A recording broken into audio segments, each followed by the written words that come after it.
Alrighty then. Ha! You fools thought we were done with these trials? You're funny. This is my game. Do what I want. Play it when I want. Also, happy Valentine's Day to everybody. Mainly you, Urza. Mainly you.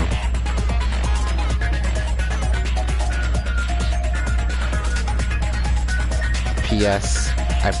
P.S. once again, still thank you for the candy. I'll have to get you some candy when I can. But anyway, here we are. It's time for us to jump back in this Throwback Thursday. Jumping into this first trial of the second game. You were like, which one's Chihiro's in? First game, second trial. It's okay. It's okay.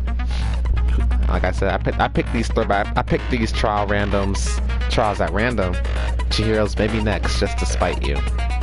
So let's start it.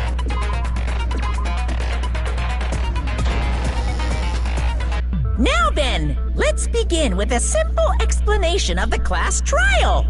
During the class trial, you will present your arguments for who the killer is and vote for who done it. I know I can play this game anytime I want, but it feels like I haven't heard their voices in forever. Don't do it, fine. If you vote correctly, then only the blackened will receive punishment.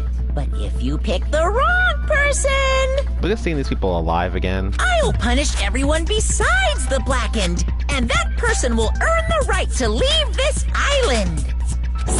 Such a cruel rule. Before we begin, I'd like to confirm one thing. Is there really a killer among us? Most definitely. There's no doubt that the blackened is lurking among you. Also, is the audio good? Let me know. Such a sad state of affairs, isn't it? Because Danganronpa got some loud music. By the way, this class trial is gonna be 100% fair, so there's no need to worry. I'm the type who hates favoritism and prejudice. Well, not as much as I hate Monami, of course. You hate me that much? Now, let's begin! You're telling us to begin, but what are we supposed to do? No complaining, let's just settle this with our fists.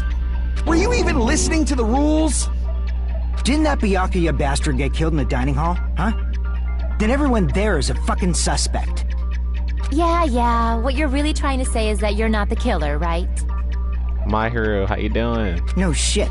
You guys went off on your own and started killing each other. This has nothing to do with me. Baby gangsta. Huh? What does that mean? Anyway, why don't we try talking about the most pressing issue on our minds? Huh. The most pressing issue on our minds? Where we found the body. It's very strange to find a body underneath the table. Then, let's start with that mystery. Chucky. The reason why Byakuya's body was discovered under the dining hall table. We can start with that, but ultimately, we need to find out who murdered him. If we can't do that... No, thinking about if is a waste of time. We have to do this, no matter what. Back when he didn't want to participate, I know, right?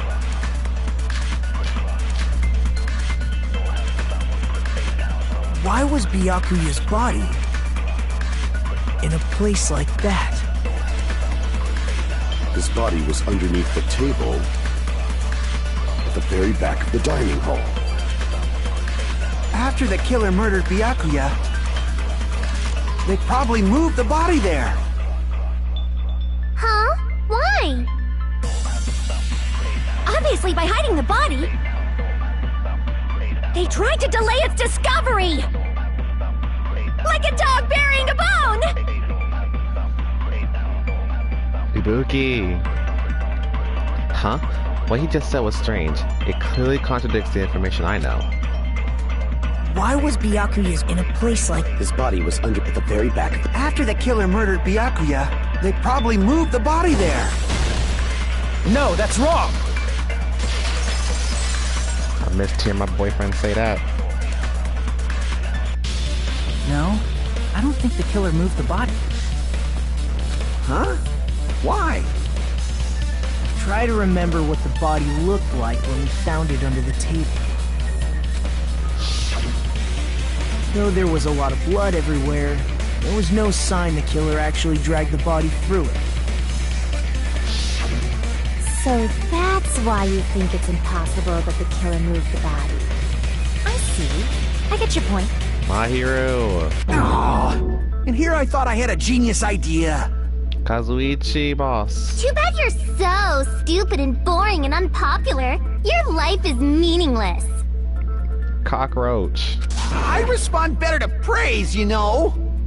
But if the killer didn't move the body, why was it under the table? Ibuki. Byakuya was probably killed under the table. Hajime. What? You think he was killed under the table? Kibo. Buff form.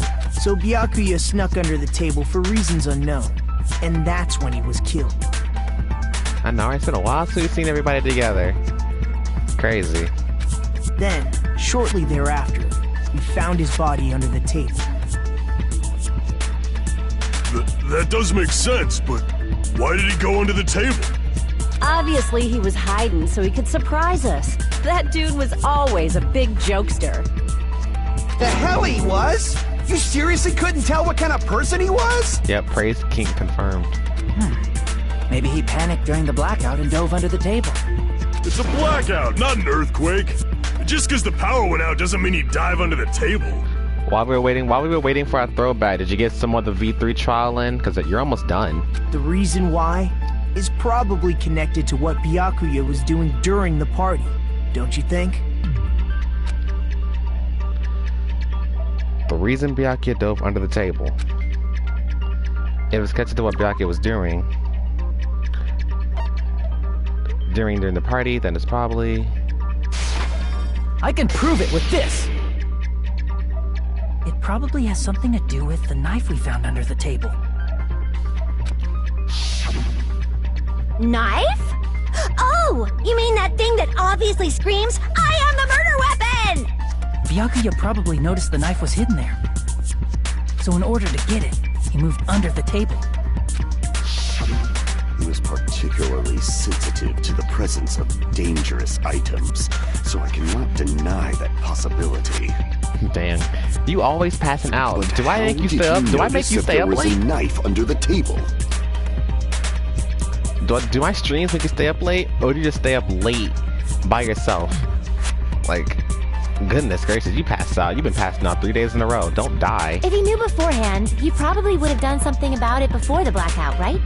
Then, instead of knowing about it beforehand, maybe he saw it right at that moment. Like, for example, he might have seen someone trying to take the knife out from under the table. No, that's not possible. What? You seem rather confident about that. Of course. I have proof to back me up. Prove it then. This is almost like a real trial! You stay up late. Don't do that. Though I'm the one to talk.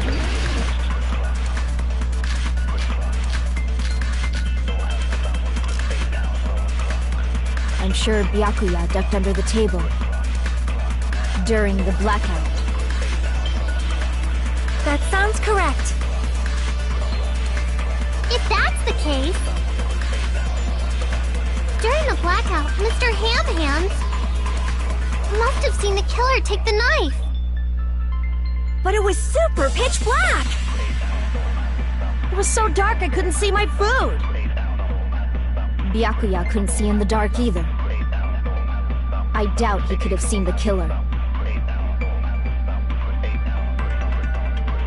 It's true. Getting under that table during the blackout would have been nearly impossible, but I'm sure Byakuya during the black... That sounds correct. If that's the case, during the blackout, he must have seen the killer. But it was so dark I couldn't... Byakuya couldn't see in the dark either. I doubt he could have seen the killer.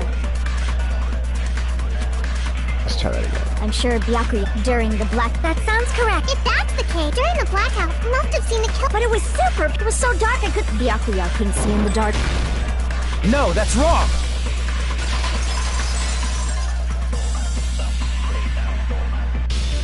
No, Byakuya was probably the only one who was able to see in the dark. Why do you say that? He was using those night vision goggles we found under the table. He could have seen what was happening. So, are you saying Byakuya was the one who used those night vision goggles? Yeah, that seems to be the case. Your reasoning is out of focus. No, that's obviously wrong. It should be the other way around.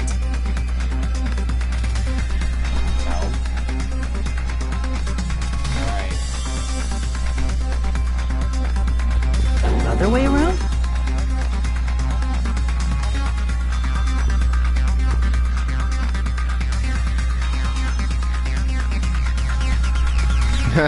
Well, he's a liar. Well, then again, if you want to look at it from a point of view, why he's a big, huge liar? I mean, for someone who had all that information, you know, I wouldn't put it past them to come up with a farce like that just to trick us all. But you know.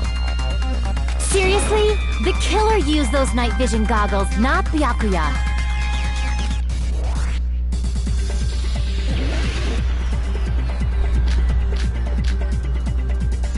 If you just use the killer obviously used those night vision. That's gotta be it. I'm not trying to do that. Where's your proof that the killer used them? Because if they used night vision goggles, then they could have killed Byakuya even in reality. So those goggles were planned. The killer brought them to the crime scene. Allow me to cut through those words. No, Byakuya was definitely the one who brought those night vision goggles. Definitely? But why? Inside the Duralumin case Byakuya had with him during the party, he found a smaller case for storing the night vision goggles. Which means we can assume that the night vision goggles were kept inside that Duralumin case as well. Oh, about that thing. You know, Kokichi lying about being the mastermind. There is a part that happens in the trial that, while we do know Kokichi's lying, you know, there is a part that shows that, like, he doesn't really know everything that much. Like, there's a small part that, like, happens in that trial. It's very subtle, but it's pretty subtle. You gotta peep it. Woohoo! I said assume! Ibuki never uses such clever language. Plus, Byakuya was the only one who could have taken the night vision goggles out of the case, since he was carrying it around before the blackout in the first place. I see. When you put it like that, it makes sense. Then, was that knife inside the case too?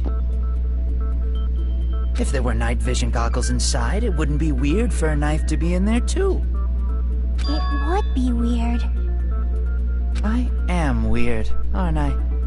At times like this, I'd rather be fantasizing about tonight's main dish. You're big weird. Ooh! You totally mean that in a perverted way! The knife was brought in the Duralumin case along with the night vision goggles too. No, that's not possible. The knife was hidden in the dining hall before the party even started. I should be able to prove it. That duct tape. I see! There was duct tape left under the table where the body was found. Huh? Duct tape? They probably hid the knife by duct taping it to the underside of the table. Oh, so that's why we found the duct tape there. Though Byakuya was thorough, even he couldn't have noticed a weapon taped to the underside of the table. Tell you drug my baby. Yeah, he's not just weird. He a criminal. This may be off topic, but why was Byakuya acting so paranoid? Not only did he bring a self-defense kit, but he had night vision goggles inside the case too. That's true. He went above and beyond being a little cautious. Now that you mention it, that applies to the dangerous items he confiscated as well. It's one thing to be a little cautious, but performing a body check is a bit much. He probably knew someone was planning to commit a murder. Are you saying he predicted the murder? Could it be? Was he also in possession of the all-seeing eye? Probably. You think so too, right, Hajime? That's right. Byakuya knew that a murder would occur because he had a murder threat. I can prove it with this. I can prove it with this. Everyone, can you please take a look at this? Be careful. The first kill will happen tonight. Someone will definitely kill someone. Hey, the hell is this? Urza, I'm still like eating the chocolate you gave me. It is like awesome. Hajime and I found this in Byakuya's cottage. It looks like a threatening letter someone sent to him. So, who's the someone? Oh no. Nobody besides Monokuma would write such a dumb, threatening letter like that. Wasn't me! Are you sure? Of course I like it. It is chocolate. Like, the best thing ever. The best flavor in the entire world. Don't tell me. This is the chocolate realm. Okay? The only lies I tell are friendly lies! Those are still lies! Doesn't matter who wrote it yet. So, Byakuya became paranoid because of this threatening letter? He probably decided to throw a party because of the letter. What do you mean? By gathering everyone in one place, he tried to create a situation where everyone could keep tabs on each other. Everybody a witness. In doing so, he tried to put the writer of the letter in a situation where they couldn't act. But the letter might have been just a little prank. As long as he was determined not to let any of us die, he couldn't take that risk. His strong sense of responsibility made him believe the letter was legitimate. He should have told us he received a threatening letter. Honestly. If he had, we would have panicked. Byakuya probably knew that too. True. So, he tried to do something about it without telling anyone? Sonya and Ibuki, yeah.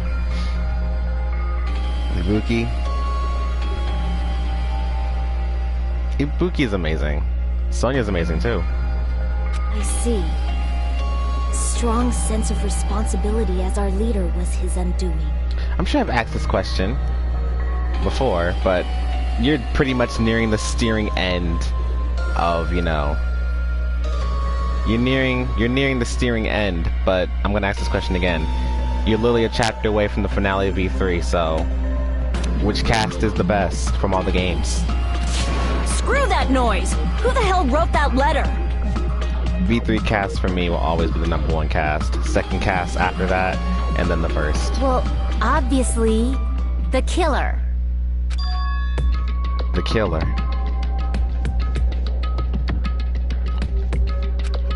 Is it really one of us? Who is it? Among us, who's the one? Who killed Byakuya? Enough already! Show yourself, you coward! If they were willing to come forward, they never would have committed a murder in the first place.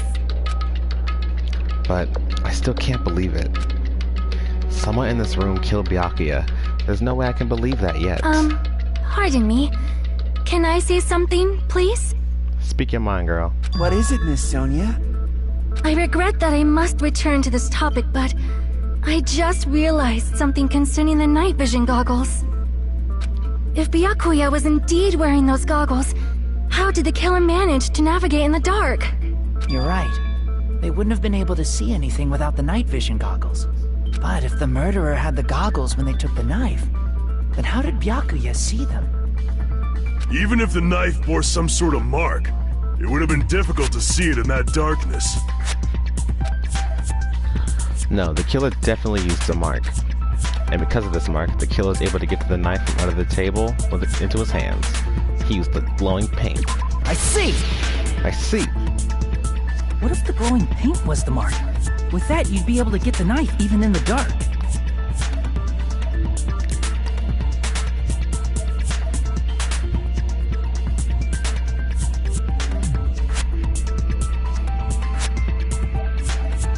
Oh, really? The second game's cast is your favorite? Are there like any reasons to why the second cast is your favorite? Are there like characters you feel? Are there characters the second game has that you like more? Is that it?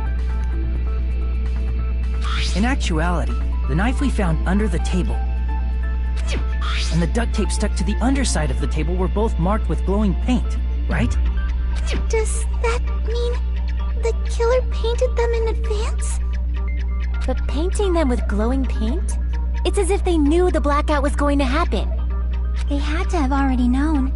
That's why they used the glowing paint as a mark. Which means whoever set up the blackout is the killer. That seals it. The killer is whoever was in the office with the circuit breaker. Which means it was you, Peko Pekoyama! Peko killed poor Byakuya? Was this island not big enough for 2 glasses wearers? I am not the killer. Yeah. Oh, I guess she's not. Right. How can you believe her so easily? Dude. But with Peko's height, I don't think she'd be able to reach the circuit breaker in the office. Mikon, you're amazing. I don't care about a technicality like that. Peko's the one who tripped the breaker and caused the blackout. By tripping the breaker directly from the office, Peko was the one who caused the blackout. Is that really what happened?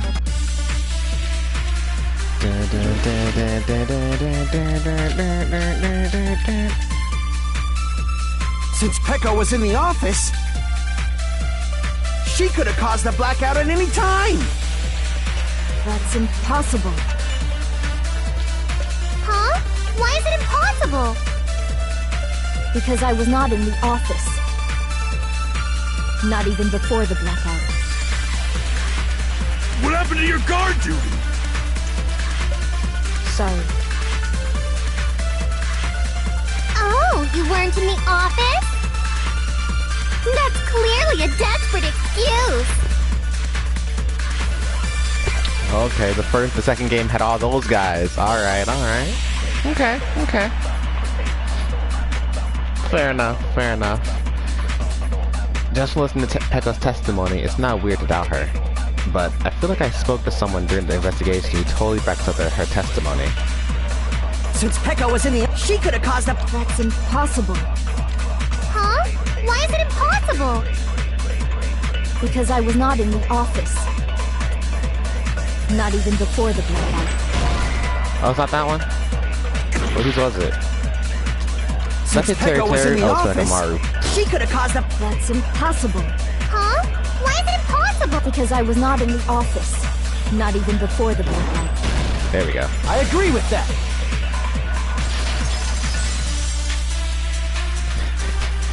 Hello, if you favorites in the No, okay, if I think your Peko favorites was but don't telling the surpass truth. them. Okay.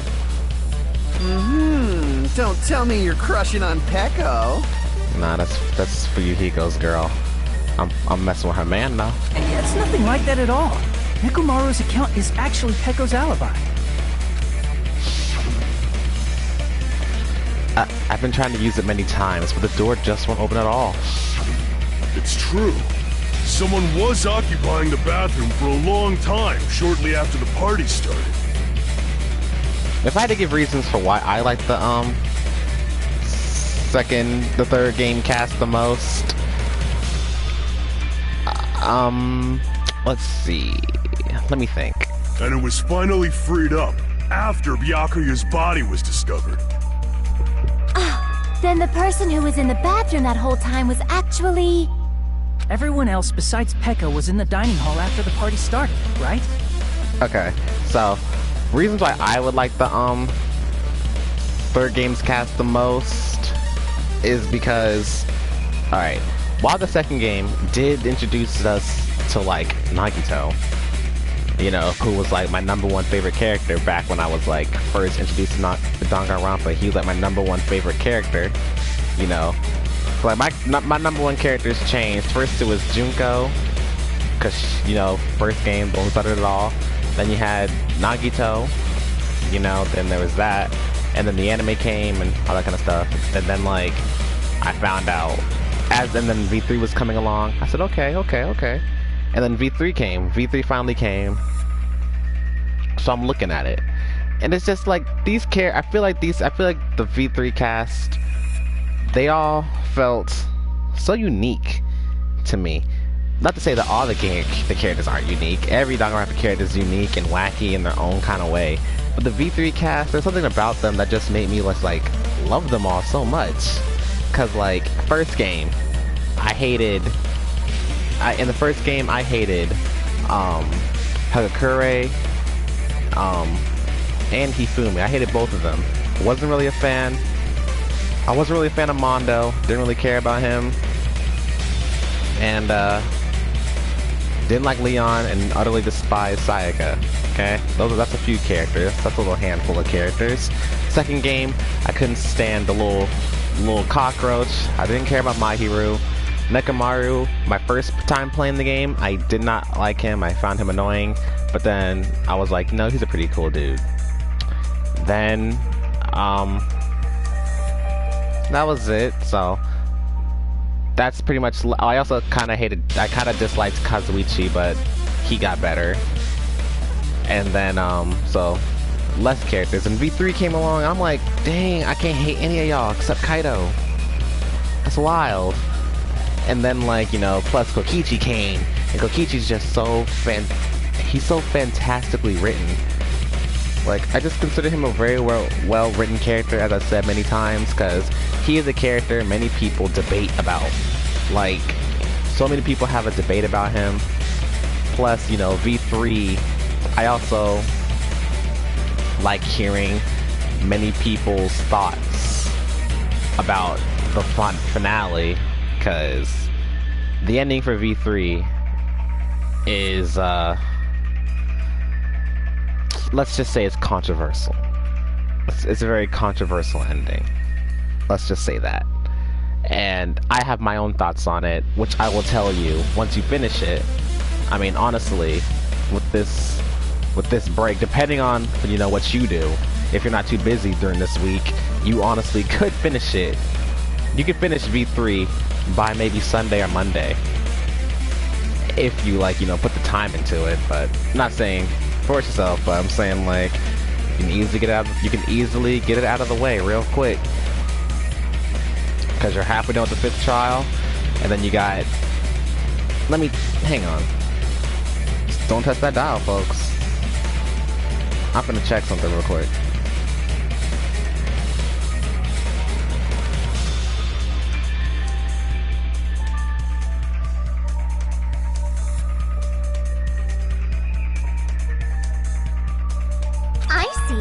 So there's no way anybody else could have locked themselves in the bathroom except Peko. Right.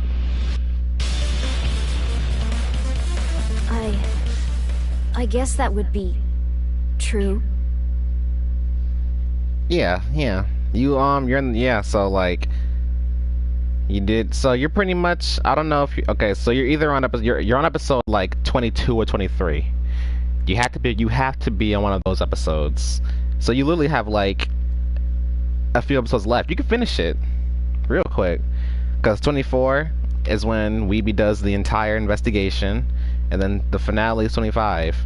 So you honestly have a few episodes left. You can finish it throughout this weekend, probably, depending on what you do, you know. But we'll see what happens. We'll see. Because I'd like to hear how you feel about that game as well. Because many people don't like it. Other people are fine with it. I'm fine with it. I have my theories, but you'll see. And based on my key words, you can see it's pretty boomf. That ending, it's pretty boomf.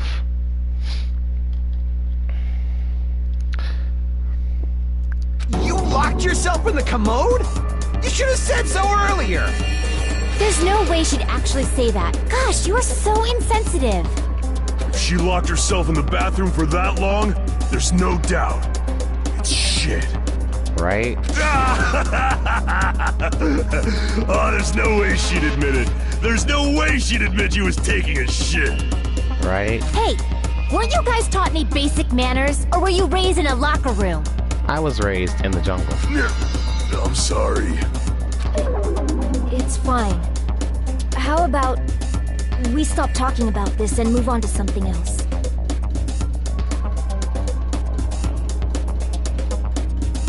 Don't do that. Like, don't don't like, don't now listen. I love you, but don't like, you know, you don't gotta like sit through 4 hours. You know, if you gotta like take your breaks, take your breaks. That's what I did when I watched Weeby play that game. I took my breaks. I was like, Weeby, I love yous. But please. I mean, there are some videos, there are some times where I really did watch like the thing in one sitting. Like the finale episode. Thank God you die next. And in the finale, I spent like I watched I think in 2 sittings. I watched like maybe 2 hours, and then the last 2 the next day. I'm seeing episode 23, so you have 2 episodes left. Yeah, you will definitely finish that game by this weekend if we're lucky. In a perfect world, you will finish it by most likely Monday. We'll see what happens. I'd like for you to finish it fast. You know, I'd like for you to finish it fast. It was Valentine's Day. I mean, it is Valentine's Day, but I was at my cousin's house today. Had a lot of food. She made dinner, so we ate over there. Then had a cupcake. That was fun. My little cousins and my other cousins, they got some presents like some Valentine's Day gifts. And then, you know, my grandmother was like, she'll get me something later. And she's like, what would you like? I said, you can get me a PlayStation card, okay? Because we working on it. We still working on it. We gonna get Vesperia, okay? And then, you know, we still gonna get Despair Girls real fast. It's alright. I ain't forget about those. Those are 2 things I'm working on the most. Alright? Mainly Vesperia comes first, though, because it's the most expensive. I'd rather get that out of the way. Normally, you get Despair Girls out of the way, but, you know. I want Vesperia more than Despair Girls, because... Vesperia! I done it. I love it. But you'll see. Don't worry, the smell wasn't that strong. I used the bathroom right after you, so you can trust me. Stop. I said it's fine. But still, you were in the bathroom for a really long time. Did you get food poisoning or something? As soon as I stepped into the office, I felt this sudden rush of pain in my stomach. Because of that, I was unable to leave the bathroom, including when the blackout occurred. Hey, how did it feel to do your business in the dark? Did you get excited? Seriously, stop it. Tell him again. You're excited. I'm glad you're excited. Hopefully you do enjoy Despair Girls. Hopefully, because as I said before, the beginning of the game is very slow. Like, not saying gameplay-wise, but story-wise, it's pretty slow. But like once you get to the middle of the game, it picks up and gets a lot better. But you probably might like Despair Girls. You might like seeing, you know, the family members of the first game's cast. Plus, like I said, Toko gets that character development. But still, your stomach pain. Was that really just a coincidence? Hey, what's the deal? Don't butt into other people's business, especially if you didn't do any investigating. I'm only butting in because you fucking idiots are out of your element. Listen here, boy. Stop this childish nonsense. Just what do you mean by coincidence? What I mean is it possible someone slipped her some laxatives?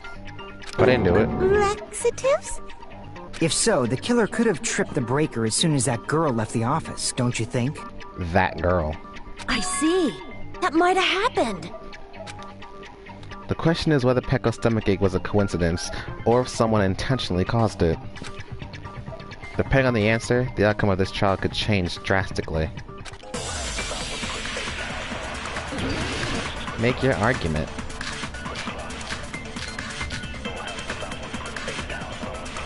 Did you eat anything weird?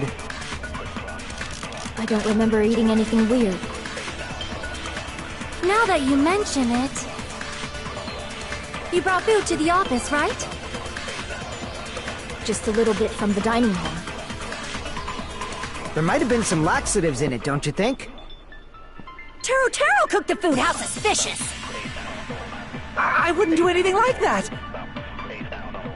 Laxatives would ruin the taste!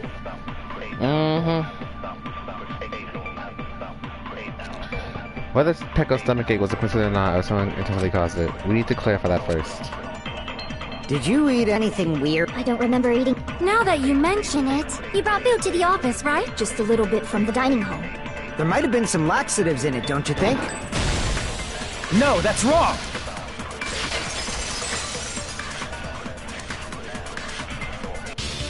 No, it's impossible that laxatives were slipped into the food in the dining hall.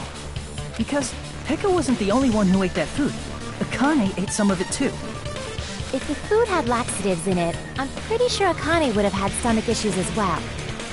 I feel totally fine. Like I said, the dishes are innocent. Don't go making weird accusations. After what you did to my son, I can't trust you. I apologize for causing a scene. Fuyuhiko should apologize, not you. He's the one who made the laxative accusation.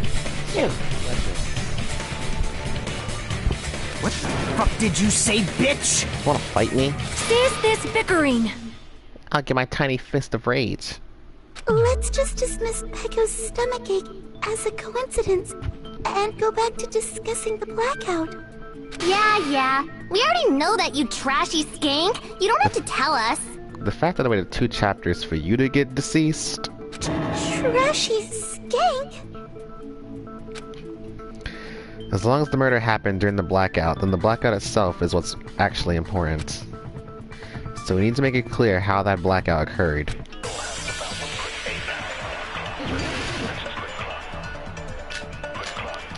I want to be in a class trial so bad. Who tripped the breaker and how did they do it? If you can't answer that, She I'm probably gonna bonk you in wondered, the I know, head. right? Well, actually did it. Did they throw a stone and hit it? Maybe they used a remote control? They probably messed with the breaker. It does not have to be the breaker. They may have tampered with the power supply and transmitters. Or maybe they caused a power surge? I bet it's really Monokuma's fault. By the way, I'm not a trashy skank. That's right. How did the killer trip the circuit breaker? I'm pretty sure I already had that clue. Who tripped the breaker? If you can't answer that, Did they throw a Maybe they used a remote... Probably. It does not have to be. They may have tampered with the power supply and transmitters. Or maybe they caused a power surge.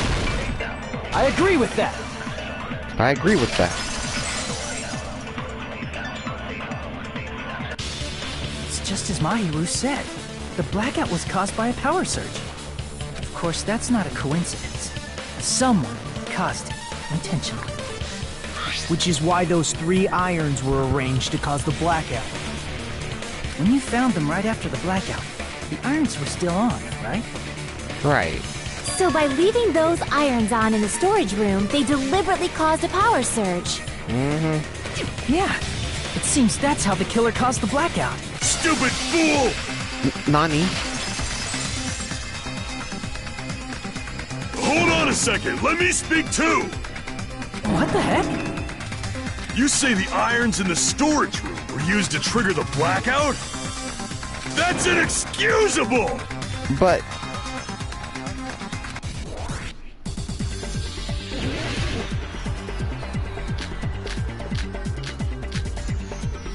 If the irons in the storage room caused the then for the killer to turn the irons on, you're saying they went all the way to the storage? Then that means everyone who, when the blackout occurred, can't be a suspect.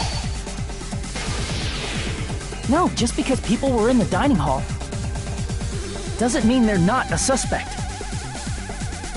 But the people in the dining hall weren't able. If the irons caused the blackout, then the killer had to go to the storage room before that and turn on the iron. Now do you intend to take back what you said? No. I said no. I'm listening to listen to you. It's true that the irons were responsible for the blackout, but that shouldn't be the only reason. But the people in the dining hall weren't able to. If the irons caused the blackout, Allow me to cut through those words! The irons are just one reason the blackout occurred, but they weren't the direct trigger. The direct trigger was when the air conditioners in the dining hall and office clicked on. air conditioners! Which are on, thank God. The timers for both air conditioners were set to 11:30 p.m. 11:30 p.m. Mr. Ham-Hands died around that time too! At 11:11, you gotta make a wish. I see. When the timers activated the air conditioners, the breaker was tripped and caused a blackout. I see! I understand! Indubitably! Indubitably?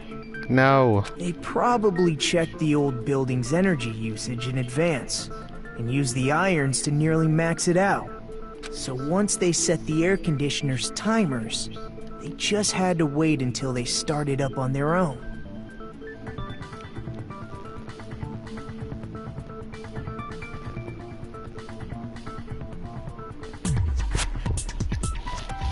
You know how to do.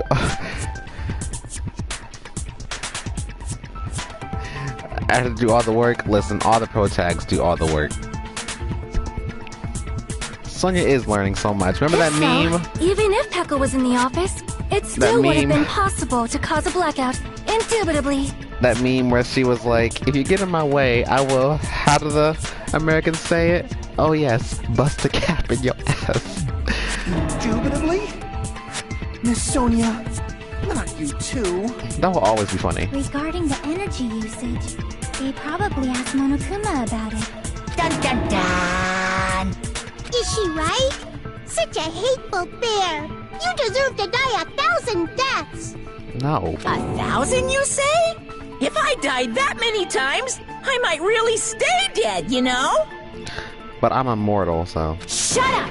You guys just stay quiet! I couldn't have prevented the blackout even if I was in the office. But even so, I feel regret.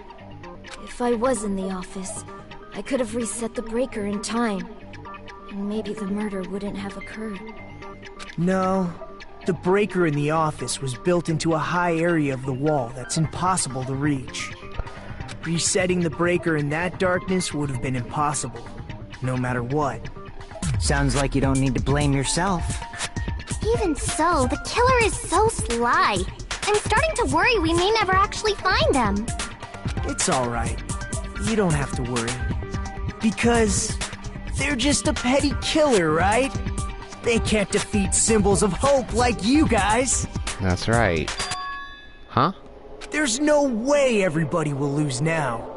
This little incident will just be a stepping stone for you all. In the end, hope always wins. That's what I believe. It's coming. Nagito? What happened to you? Huh? What do you mean? It's coming. Well, you have been saying this whole time that there's no way a killer could be among us. Oh, is that so? Well, let's just put that minor detail aside for now and talk about the incident. For now, we found out how the blackout occurred. But the question is, who caused it, right? Anybody could have hid and set the timers for the air conditioners. Oh god. Setting up the irons in the storage room could have been done before Byakuya set foot in the old building. What a shame. Any one of us is capable of that. What are you implying? He's just saying, after all this time, we still haven't made any progress. Huh? Even though we have been arguing for so long? Unfortunately, it's the truth. Despite the fact that we've discussed this at length, there's not even one clue that leads to the killing. But that might be because there's no way any of us could be a killer. You're changing your story again? Damn it, Nagito. Anyway, I have an idea about what we all should do at this point. Has anyone thought about our situation like this? Instead of surviving by doubting others, isn't it better to get killed for believing in others? No. Doesn't that mean... Are you saying we should all just give up and die? Nagito, there's definitely something wrong with you. Hajime, slap him. You guys only think there's something wrong with me because there's something wrong with you. Suspecting each other like this. There's no way that's healthy behavior. That's not true, Hope. Let's stop this already. We don't have to find out who the killer is. I can't stand this anymore. I don't want to do this to my friends. Listen here, Naegi. I don't want to do this either. Even Ibuki realizes the horror. I know, right? Me too! Please, take me home already! I want to go home and eat candy! Silence. Stop it. If everyone acts like this, I'm gonna... Calm down. Everyone calm down. Tell him again. We're all friends, aren't we? There's no way one friend would murder another. Ha! Tell Chad that. Then why did Byakuya die? Who cares? Let's just give up already. There are no clues that lead to the killer anyway. Not a single one. That's wrong. I think... Damn. Did you say something? I like this sprite. He looks sassy. 'Cause we've already found a clue that might point to who the killer is. You know who the killer is? The killer? I don't know. But we do have a clue about a suspicious person. I think. I see. Then care to tell me, what's this clue you're talking about?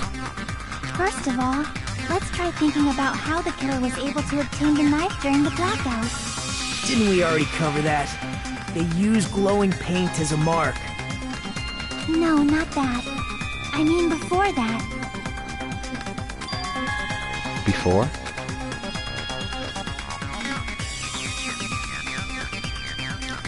Is she asking how the killer got close to that table? Even if they had to obtain the knife by relying on the glow from the paint, in order to do that, they needed to get close to that table while it was still dark. Let's try examining the situation. Mahiru's diagram might be useful here. Nuggeton just made nearly an entire courthouse cry. Listen, don't underestimate him. The diagram of where everyone was standing before the blackout, right? Here it is.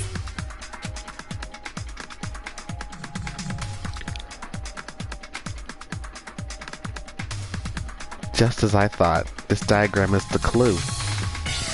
Who the killer is and how they were able to move to the table in the dark. That's clearly shown in this diagram. First, we need to discuss how the killer is able to move to that table in the dark. The killer probably used something to help them move in the dark.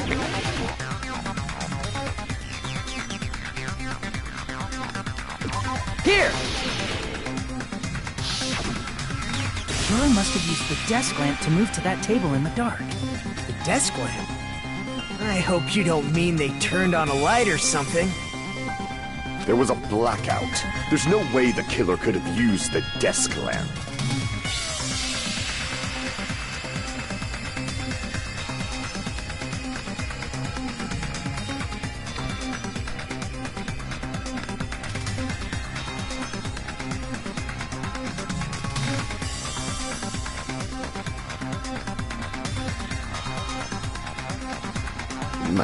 Naegi had Kyoko, Hajime had Chiaki, and Suichi. A little reference that one comparison that Suichi had with Naegi is that they originally when you first had Danganronpa, you know, before, you know, Sayaka was going insane with her little nervousness and fear, we all thought maybe she was gonna be his partner, you know, because they already knew each other. So it's like, hey, we good friends. But no, she died, and it was Kyoko who was the real partner. And then we had friggin' Suichi. He's with Kaide, so we're like, hey, Kaide's gonna be the buddy, the partner. But no, she died. And then we got Kaido, and we got Kaido. Yeah, Kaido was the support. And I guess Maki too in a way, but mainly Kaido. Of course, there's no way they used the desk lamp's light. The killer used the power cord. I can prove it with this! They didn't turn the desk lamp on. They used its power cord. Power cord? They could have felt their way to that table using the power cord, right? By doing that, the killer was able to move to the table, then use the glowing paint to find the knife.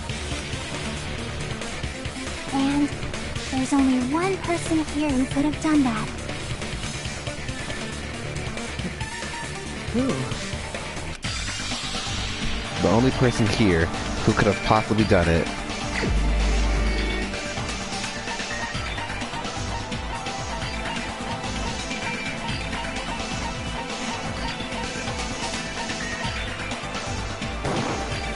You're the only one! You're the only one. Nagito, it was you, wasn't it? Me?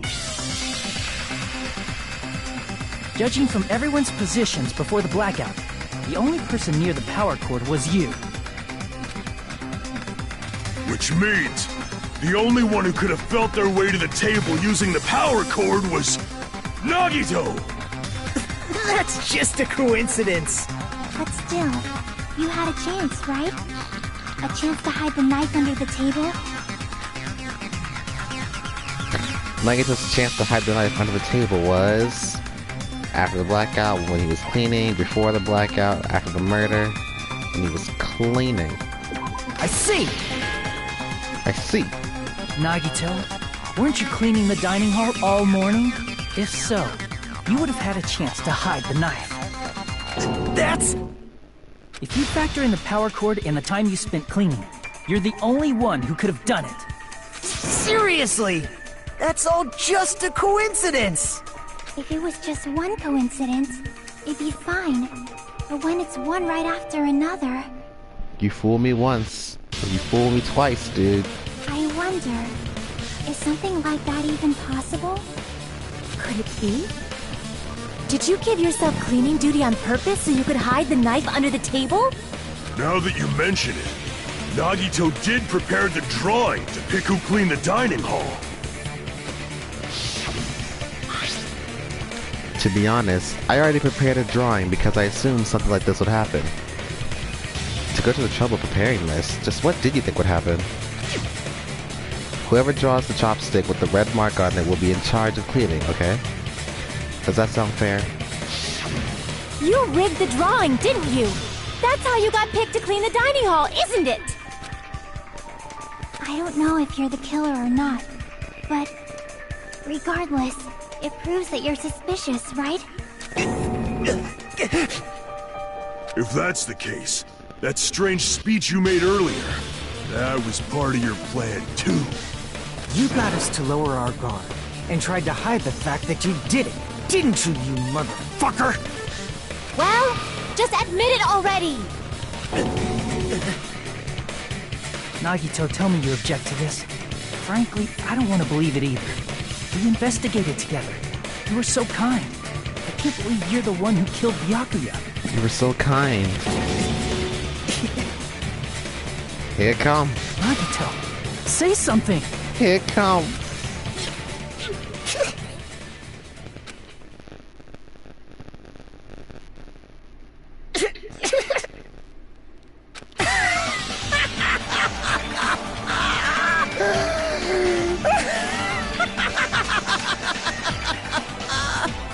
I love it. The Ultimates are working together to combat the despair of their friend's death!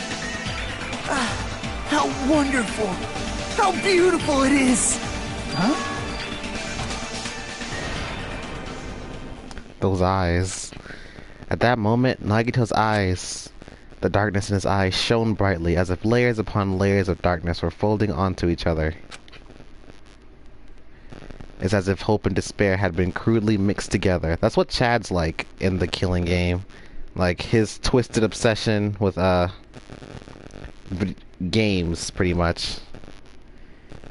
Haven't heard that laugh in a while. Ugh, I love it. I love his psycho laugh, not gonna lie. His psycho laugh and Kokichi's. Not the ni-hee-hee, but the other psycho one he does. The little ah ha ha ha, that kind of thing. I like both their laughs, honestly. But Nagito's is way better. Let's cut to the chase. You're correct. It was my doing all along. Man, let me get a tablet or a computer. Why should you make a sprite? I'm gonna get Chad a sprite, give him a swirly-eyed sprite as well. That's what he's talking about games, because he just gets so turned on by it. I'm the one who hid the knife under the table before the party started. I'm the one who used the power cord to find my way to the table in the dark. And of course, I'm the one who caused the blackout. After all, there's no way I'd knowingly whip out a knife in front of everyone, right? Whip it out. Is it just me, or does he seem a little nuts right now? Spooky. But I never expected Byakuya to have night vision goggles. Because of that, we had ourselves a little scuffle under the table. And, well, you all saw how that played out. But with a twist ending like this, I think we can all agree this ended up being a very interesting mystery. Byakuya performed admirably. Just stop it already! Seriously! What the hell happened to you? Everything. Don't tell me. Is this your true nature? Were you lying to us this entire time? Perish thought. Me? Lie? That's outrageous! There's no way someone like me could ever lie to you guys. I understand better than anyone else that I'm ultimately worthless. I'm too arrogant to have dreams or cling to hope. Too disdainful to actually try at anything. I've made peace with the fact that I'm a lowly, stupid, insignificant human who can't do anything right. Nagito, I am the same. Like, I'm the same. I ken you. Holy crap! He's totally the type of guy who spent his childhood killing neighborhood pets! He seems like the sort of person whose eyes light up while watching Friday the 13th. Just like me. Damn. That's quite the hobby you have there. But, like, now's not really the time to bring it up. Now, don't talk about people's hobbies, mister. I want to see a girl's bone structure. This guy, is he the real Nagito? Hey, Nagito! If you were behind all of this, then did you also send that threatening letter? Yep, I sure did. There's nobody else on this island whose handwriting is that painful to look at, right? But why would you send a threatening letter in the first place? I think, somewhere deep in my heart, I was probably hoping to find someone who would stop my evil deeds. Well, I bet if that really was my reason, at least some of you would feel sorry for me. Are you making fun of us? By threatening Byakuya, Nagito was likely able to manipulate his actions. I love you.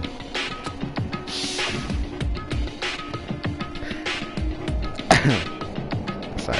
Then, how about that old-looking building near the hotel? Well, if it's just cleaning, leave it to me. I'm actually pretty good at it. In doing so, Nagito was able to manipulate everyone to the scene where the murder would occur. Am I wrong? That reminds me. Nagito was the one who suggested I guard the office. Well, not only is the storage room packed with lots of stuff, it's hard to see in there and full of cobwebs. And I was so busy cleaning the dining hall that I didn't even have time to clean the storage room. If you stayed in there for a long time, I think it would be bad for your health. In that case, why don't you guard the case in the office? Oh, I get it. If Peko was guarding the storage room, Nagito wouldn't have been able to use the irons.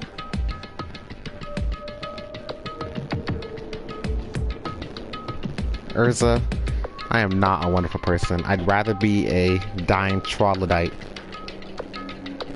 The threatening letter, along with all your suggestions, it was all a trap to manipulate us. Yep, that's true too. But you're wrong about one thing. Huh? What? I didn't need to rig the drawing for cleaning duty, you know? If that's true, then how did you conveniently get picked for cleaning duty? I see. Well, there's no way I'd expect you to remember it. Worthless talent for a worthless human. Nagito's talent? The most broken thing ever? I believe his talent is unlucky, lucky, transporter, babby face. I see! I see. You're the ultimate lucky student. Then, did you? That's right. I just trusted my luck. I trusted I'd be picked for cleaning duty. You just relied on your luck? It's not just luck. It's true my talent sucks, but I'm still the ultimate lucky student, you know? Huh? I'm left with a red mark? For someone called the ultimate lucky student, you don't seem very lucky right now. At the time, Hajime said I wasn't lucky, but it was actually the opposite. I was lucky. That's why I got picked for cleaning duty, just like I wanted. Enough. I don't care about that anymore. More importantly, why did you kill Byakuya? Answer me! Byakuya was a very capable leader. For someone like him to get killed, the despair it brings. I tingle at the very thought of it. It's only fitting that you symbols of hope should use his death as a stepping stone to shine even brighter. A stepping stone to hope. That was my only motivation. You're not making any sense! Fine, let's start the damn vote already. I'm ready to fucking kill this psycho. Please! Monokuma! Please, wait! Huh? The fuck?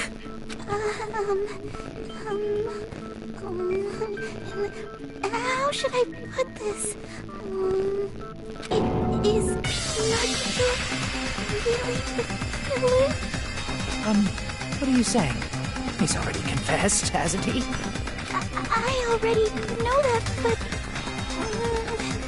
there's just something a little strange. If it's only a little, then keep your mouth shut. Your ugly face is stressing me out. It makes me want to puke. Listen. I'm sorry. Don't apologize. For now, might I suggest we listen to what she has to say? But we know who the killer is. Simply listening is acceptable. However, I won't allow this to end with mere play. Now then, let us lift the curtain for our bloody spectacle.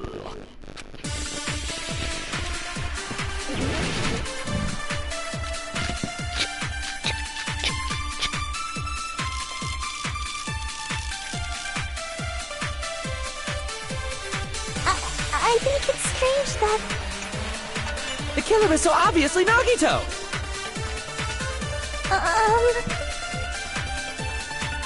He has already confessed. You know... That bastard Nagito is the one who did it. He killed Byakuya with the knife he hit. Oh, never mind. Sweet, you had to figure it all by himself. Time, skanky bitch! I guess you're right. I mean... I guess you're right. Why does Mikan think it's strange? Because she must know something that... something that contradicts the crime scene. I think it's strange that... The killer is so obviously Nagito! He has already confessed. You know... That bastard Nagito is the one who did it. He killed Byakuya with the knife he... No, that's wrong!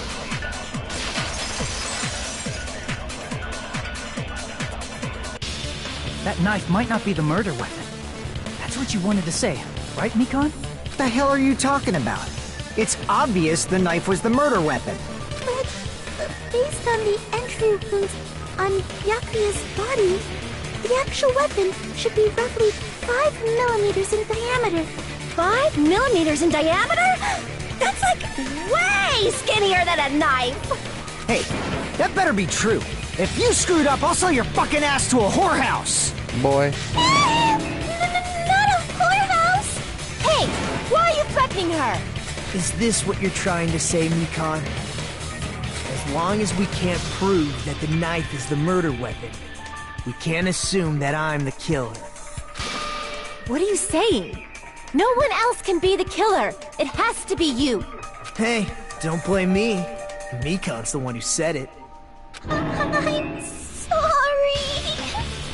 Yeah, what? I'm still trying to figure out where the Nagito Mikan shippers be coming from. Hey, Nagito. Are you still hiding something? Hiding? Like, during the blackout, did something happen between you and Byakuya that we don't know about? Who knows? After all this, what else do you intend to hide? Jeez, the moment your back's against the wall, you get all silent. You piss me off. You pissed me off. What happened during the blackout? Ugh! If you cross your eyes like this, it gives you double vision!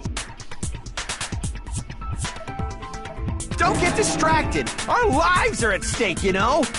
Hiko was a mean dog. Yo, he was. Huh? Whose life is at stake? Then, like, once, you know, after Peko left, he got fixed. Seriously, how long is it gonna take for you to understand the damn rules? No one cares, Yoko, exactly. Nobody can see in the dark, no matter how hard you think about it. The truth is beyond your sight. Don't you think that's a pretty clever metaphor? Despite the fact that it came from me? No, that's not it. Not it? What's not it? The truth is beyond our sight. No, that can't be it. There should be some way to find out what happened in the dark. And we need to... Ibuki. I can prove it with this!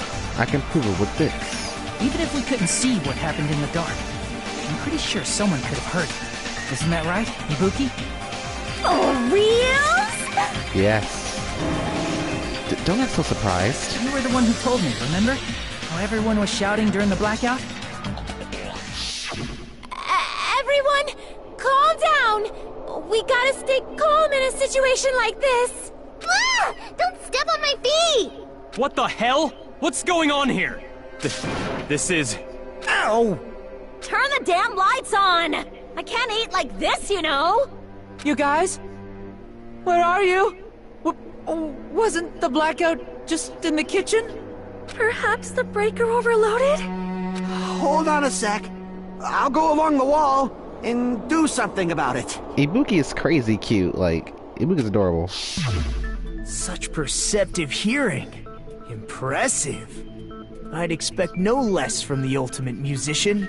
It's a good thing your ears are awesome because your face, style, figure, and personality totally suck. You've cut me deep with your knife of truth! Don't agree with her. Look at you. Your whole outfit and design is amazing. However, after hearing what Byakuya and Nagito said in the dark... What the hell? What's going on here? Nani? This is... Can't be. Ow! It almost sounds like... Byakuya fought back against Nagito or something. Well, that's actually what happened. Huh? As a sign of respect for Ibuki's talent, I have a small confession to make. Respect, he says. I was actually shoved out from under the table by Byakuya. Ibuki, don't feed the troll. Please. He shoved you out? Just as the blackout occurred, I hurried to duck under the table and grab the knife. But Byakuya, wearing his night vision goggles, caught me and shoved me right out from under the table. That's right. I'm so incompetent that I couldn't even grab the knife. So Byakuya stopped him when he was trying to get the knife. And he got shoved out from under the table before he could even grab it? Well, it sounds plausible. I mean, just from listening to what they both said at the time. What the hell? What's going on here? This is... Ow! I could interpret it like that. No. Actually, now that I think about it, that sounds like exactly what happened. After getting shoved out from under the table, I was just as confused as you guys. I lost sight of the glowing paint. I didn't even know where the power cord was. Before I realized it, the lights had come back on, and Byakuya's body was lying under the table. Hold on! Are you saying you're not the killer? That's what I'm saying. From the very beginning, the idea to throw a party, hiding the knife, setting up the blackout, it was all going according to plan. But unfortunately, my plan failed. And all thanks to Byakuya's night vision goggles. What happened after that? Even I don't know. You failed? Then you're not the one who killed Byakuya? No, sir. Then we're right back to square one! Yes, ma'am. How can that be? We spent all this time talking back and forth! Meaninglessness. What other word is brimming with so much despair? Don't say that with a smile on your face. But you can't give up. You need to have hope. Do your best and move forward. There go his eyes. Rising to the challenge again and again is why you guys are the symbols of hope. His eyes. I put on his eyes every time he does this, right? I love it. Is Nagito really not the killer? Is this guy really the Nagito I knew before? No. There's no way I can say that. I just thought I knew him, but this whole time, I didn't know anything about this guy. I didn't know his true character. It's as simple as that. Baby. But now is not the time for me to dwell on that. We need to find Byakuya's killer by any means possible. Because if we don't, we will die here.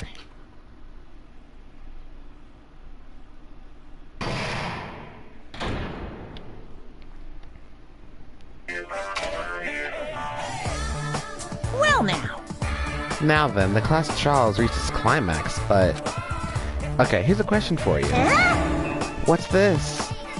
To those of you who figure it out who it is, how about you try out the Guess the Killer challenge? Whoever fails to guess the right killer will have their save data melt away like butter. But if you guess right, I'll reward you with $10 billion. $10 billion? Of course, for those of you who don't know who the killer is, you can just continue on. Now then, what are you gonna do? X button, continue on, circle, guess the killer challenge. Just kidding, you can't make a choice. There's no way you'd be able to guess who the killer is. And of course, there's no $10 billion either! You're so evil! Villain, you truly are a villain.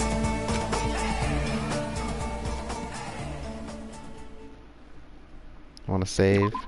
Yeah.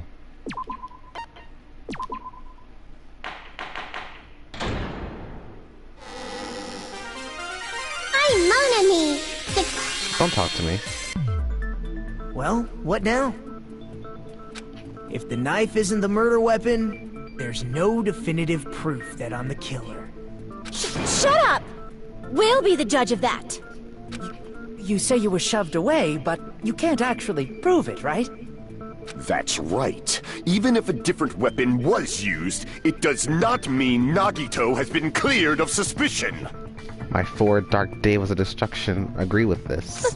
But there's another reason why I don't think Nagito is the killer. There's still more? Based on what we've discussed, Byakuya was killed under the table, right? Is there something wrong with that? Well, even if that's true, I feel Nagito looks, clean. Nobody's ever complimented me on my appearance before. Not even my own mother. I'm sorry. I'm not talking about your looks. Nagito, can you believe Ursa doesn't compliment me on my looks either? Like, I feel so hurt. Why does Mikan think Nagito looks clean? No dust, knife, injured, no blood. I see! Are you trying to say something like, why didn't Nagito have any bloodstains on him? Yes, that's it. Because under the table, there was a lot of blood splattered everywhere, right? There were even bloodstains on the inside of the tablecloth. If he stabbed Byakuya to death, it's strange he did not get splattered with an appropriate amount of blood. I didn't get any blood on me? That is weird. I'm lucky like that. You just used something to block the blood, didn't you? Something that might have been used to block the blood splatter. What do you think it could have been? I guess we did see something I could have used. Isn't that right, Hajime? Tell him, Naegi. Yes, there's one thing he could have used.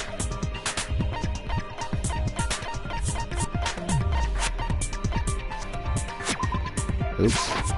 I can prove it with this! You're talking about the bloodstained tablecloth we found in the storage room, right?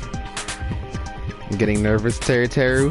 Telling lies. I look nice. Thank you. Thank you. God bless. If there are bloodstains on it, that settles it. Nagito used the tablecloth to block the blood splatter. I look nice with cut marks too. Wanna see them? But that was found in the storage room, right? Are you suggesting he hid it there after the murder? You mean after the lights came back on? What would he have done if we'd seen him? That's true. The tablecloth was pretty big. So even if you tried to hide it and take it with you... Wearing a tablecloth, going under the table, getting a knife in a blackout, and stabbing someone. That's not just impossible for someone like me. Wouldn't it also be impossible for you guys too? Then, what does it mean? Maybe the killer didn't necessarily stab Byakuya under the table. Huh? No, there's no mistake that the murder occurred under that table. Ooh, question. Urza. These are probably obvious, but I'm gonna ask you anyway. Who's your favorite, you know, partner? Who's your favorite partner for the pro tags, and who's your favorite, you know, rival for the pro tag?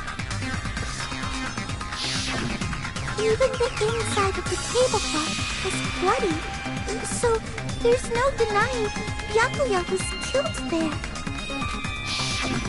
But that doesn't mean where Byakuya got stabbed and where the killer did the stabbing are the same, right? I don't understand at all! The place where Byakuya got stabbed and where the killer did the stabbing are different? Huh? Hajime, you look like you're onto something. Really?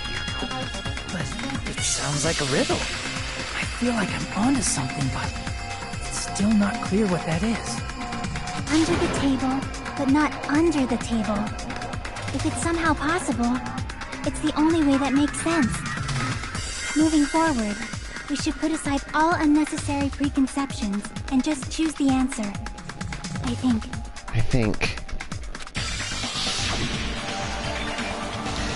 The place Byakuya got stabbed and the place where the killer did the stabbing aren't the same? Using those words as a clue, I should put aside my preconception and try to think about it. Something is coming to me. Just a little more. I have a feeling I can see something.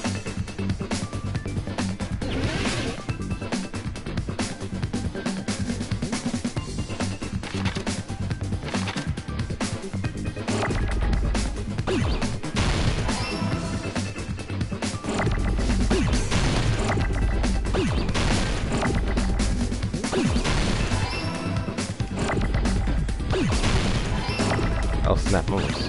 Ah, that was close.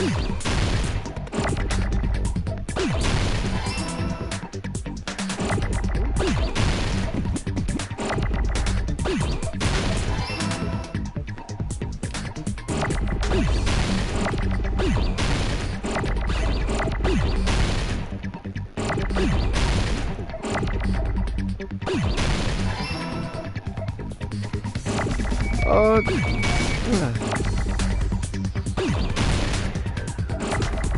Yo. Y'all remember when I was playing this and I said, that last time I said, give me the D? I mean, not like that. That was funny.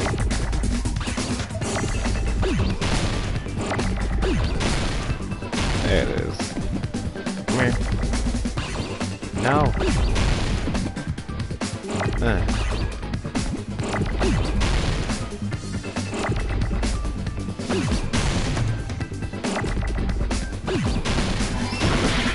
Dang it, I needed that.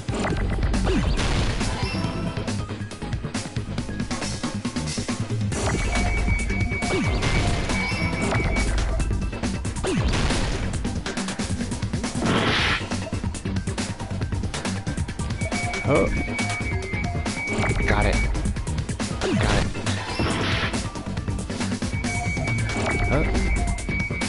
Oh.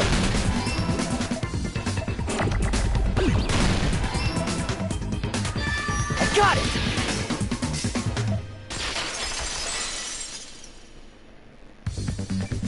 I got it! The killer must have stabbed Byakuya from under the floorboards.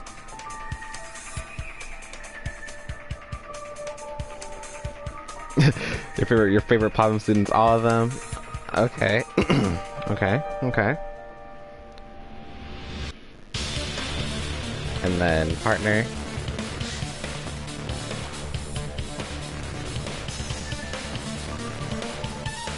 Okay. If I had to pick my favorite partner, I'd say, obviously I'm saying Kyogo. Well,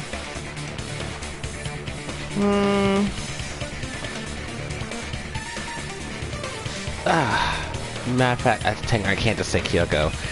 It's a little tie. It's a tie between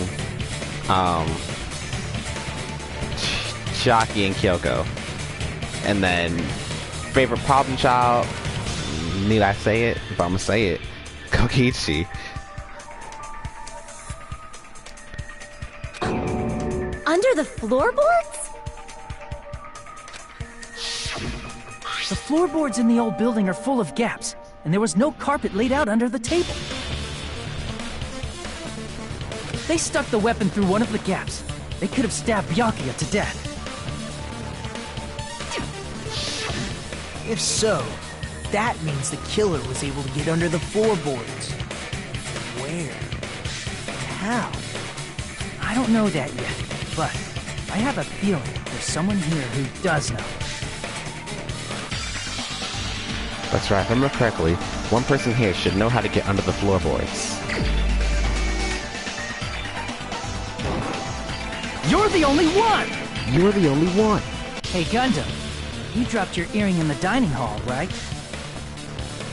Are you referring to the Hellhound earring? About that earring. I said, are you referring to the Hellhound earring? About that Hellhound earring. You dropped it beneath the floorboard, right?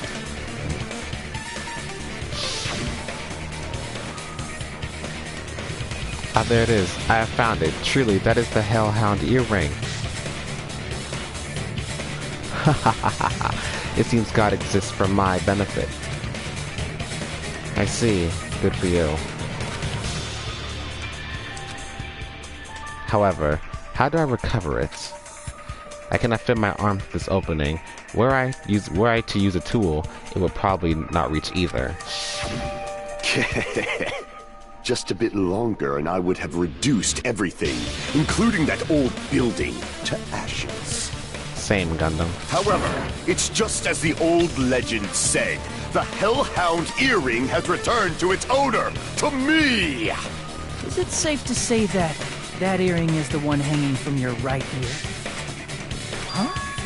Could it be? Gundam wasn't wearing an earring during the investigation. And if he had it on by the time the class trial began, then that means Gundam was able to retrieve his earring from beneath the floorboards during the investigation. So, Gundam knows how to get under the floorboards. Some observation skills. Kyoko called out Naegi on his poor ones. It's understandable. After all, you fools only view the world through eyes of glass. But I am different. With the power of my 4 dark devas of destruction, it is of no concern. Truly, this is the evil 4th eye. Gotta love that D&D talk. Before the might of the evil 4th eye, all visual chaos is rendered asunder. What should I do? I'm embarrassed just listening to him. Then die. Oh! Man up and speak more clearly! Fine, I shall tell you all. The answer was in the storage room.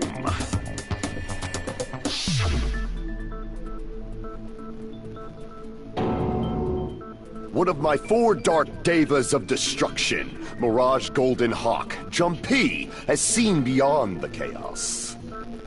A secret passage of doom leading to the underground lurks beneath a large assortment of random boxes. After securing a lighter from the supermarket, I threw caution to the wind and ventured below the floorboards. No one calls Suichi out. I mean, true. I mean, Suichi is a detective. He should be perceptive. And as a result of that lonesome battle, I was able to recover the Hellhound earring with my own 2 hands! And Gundam does need us to respect his things. He said, it's the Hellhound earring, god dang it. Tremble with fear, fools! Behold my power! Gundam, I gotta fight you one day. We must see which is stronger. There he goes blabbing about power and crap. You're ridiculous. You're just a breeder, you know. And you're a dead kid. Anyway, it sounds like you can go under the floorboards from the storage room. Then that has to be how the killer did it.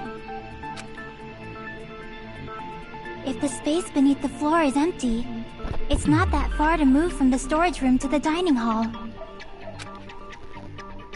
I see. If they passed through the storage room, I understand why the tablecloth was put there. The killer lurked under the floorboards during the party, and from there, stab, stab, stab! Are you sure? You don't like stab, stab, stab? Should it sound more fleshy, like... Me, man, like when Spider-Man built the Eiffel freaking tower. You know he built it, I'm telling you.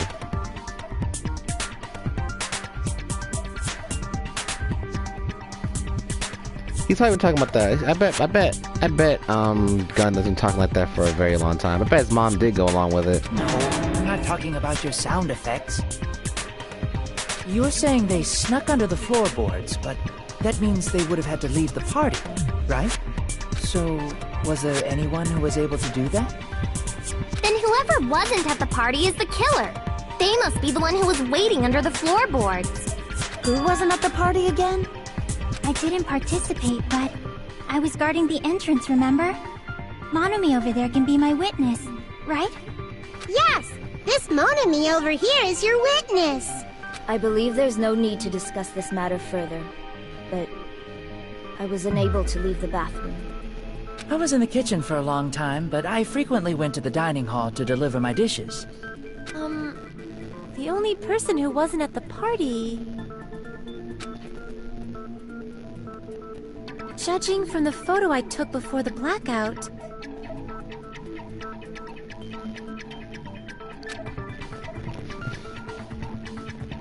It obviously has to be him! Ibuki and I had the same energy. We need a meme. We need those memes where it's a picture of me and Ibuki next to each other, and it's just like same energy. Yay! It's decided! What the fuck are you saying? I'm not the killer! Oh, really? What happened to the tough guy who was saying stuff like, I can do it. Don't mess with me! I'll fucking kill you! see? You're making threats again. Looking back on it, Monomi being Shaki's witness seems a little biased. Could be. Yep, that's right. Things are starting to get exciting!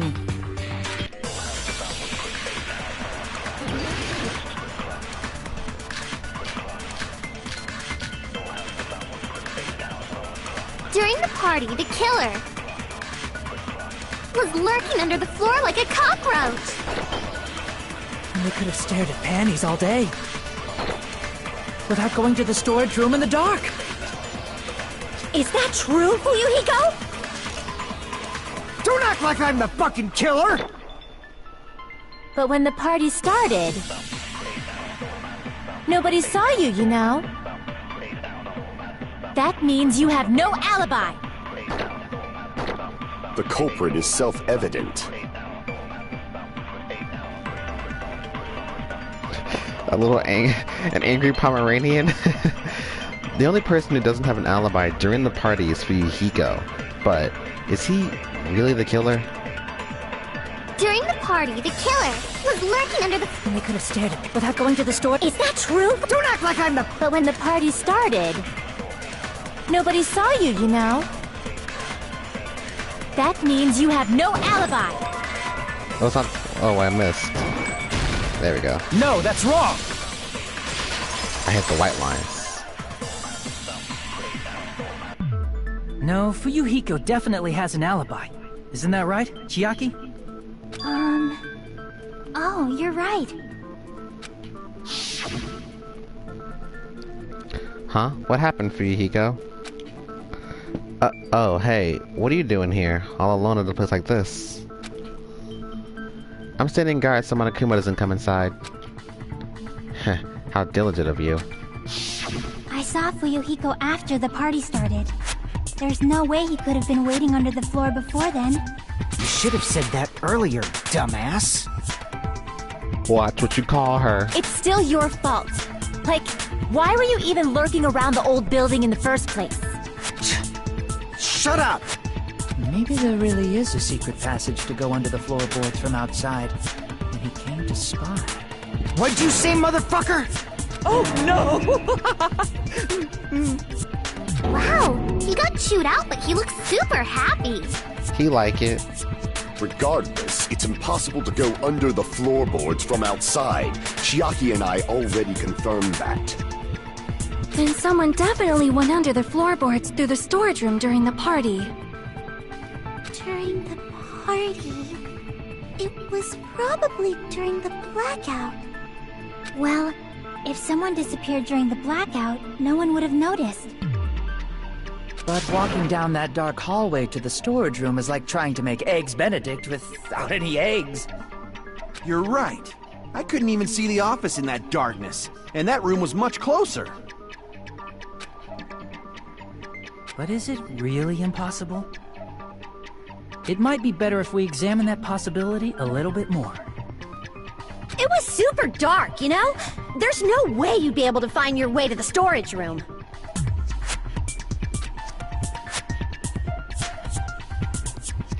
But I can't stop thinking about it. I feel like there's something I overlooked. For clarity's sake, once again. It appears we're getting close to the final stage. The blackened or the spotless? Which is superior?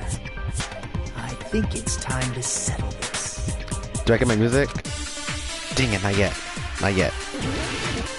Not yet. Getting close though. The hallway was really dark during the blackout. Moving to the storage room like that, it's like making a seafood bowl without fish. Is it really not possible?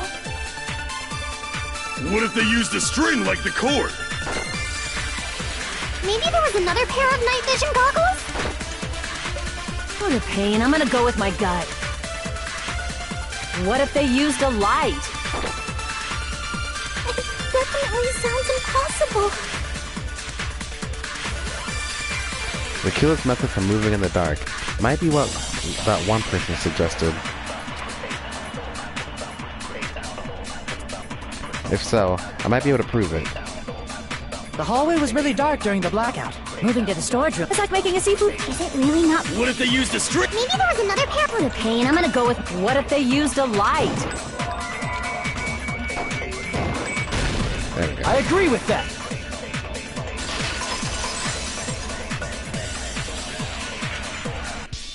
I know. The killer had a light with him. Oh, I was right? Yes. But where could they have found a light? There was one nearby for sure. See? It's written on the kitchen's equipment list. Akane is also wonderful. Indeed, very. 20 forks, 20 knives, 20 spoons, 5 iron skewers, 3 frying pans, and 20 wine glasses. There are also iron plates for barbecue, and even a portable stove for cooking hot pots. Iron plates and a portable stove, I do recall seeing them all on the shelf over there. This kitchen seems to be well kept. There should be no problem using it. It's the portable stove. Portable stove? The portable stove isn't powered by electricity, and it's also small enough to carry around. So, the killer used the portable stove to move from the hallway to the storage room during the blackout. Oh, I don't think I told you this before. So you know like how like V3 has those scrum debates where like one half thinks this, the other half thinks this? I probably mentioned it before, but screw it. So like in the if you like, I always, you know, I love music. Danganronpa got some good OST music. We know this. So I'm listening to the scrum debate music. If you go to the scrum debate, if you type in scrum debate OST and look at the extended version, which is like, I want to say probably 15 or 16 minutes long. If you watch that and go in the comment section, you can find so many people making their own versions of the scrum debate of other games. And there's one with this game when they say, like when Nagito confesses saying that he's the killer, you got like, it's like a scrum debate of, is Nagito the killer? Nagito, Teru, and then a bunch of other people say yes. Hajime, Chiaki, and other people are like, no, he's not the killer. And I was reading the little options for what the characters would say, and I thought it was so cool. I see. I never considered the portable stove. But there's a hole in your argument. Huh? A hole? What kind of hole? It would be great if you could explain it to me in much more detail. Watch yourself. Oh, I wasn't making a perverted joke or anything. It's really not a perverted joke. I'm serious. This is why no one loves you. Unlike me. But again, I guess I'm in your I guess I share the same. I guess I'm in the same shoes with you on that topic. Never mind. Repeating yourself just makes it even more suspicious. Now then, Hajime. Will you battle against me? No, that's wrong! Oh, he just stole my catchphrase. Will you be able to break through my argument? What does he mean, battle? It sounds like he's enjoying a game or something. The faster you die, Teru, the happier. Damn it. There's no way I'm going to lose against someone like him.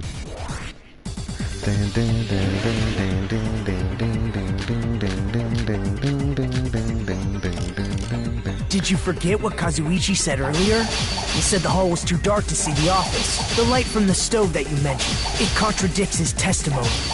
Or are you intentionally doubting his testimony? I don't doubt what Kazuichi said. What are you trying to say? The reason Kazuichi couldn't see was because the hallway was dark. So if a light was shining in such a dark hallway... Oh, but not this one. I messed up. Such meager hope. There's no way I can let you win. Crap! Damn it. The reason Kazuichi couldn't see it was because the hallway was dark. So if a light was shining in such a dark hallway, wouldn't Kazuichi have seen it? That one. Allow me to cut through those words! Nagito, did you forget? Or are you just pretending you forgot? Huh? What are you talking about? There should have been a wall that blocked light. I'm talking about the fire door in the hallway. If you close it, it would form a perfect wall in the hallway. Plus, the hallway rounds a corner just beyond the fire door. So even if there was a small gap in the door, as long as they passed the corner, the light still wouldn't peek out. I see. to actually notice the fire door. Just as expected of the ultimate... Oh, you still don't remember your talent, do you? Boy. Who cares about that right now? Yeah, you better come at me. Nagito, what are you plotting? For someone who insists he's not the killer, you are quite nosy. Also, another thing about the scrum debate thingy that I saw in the comment section that I thought was cool was, you know how in chapter 5 where we're talking about like who the traitor is, and then Chucky's like, it's me. So like one scrum debate thing I saw where it's like Nagi, it's everybody says, okay, so Chiaki and Hajime say that Chiaki is the traitor. Sonya and everybody else say that she's not, and it's just a debate between those guys with those two, and I was like, that's cool too. You sound so scary.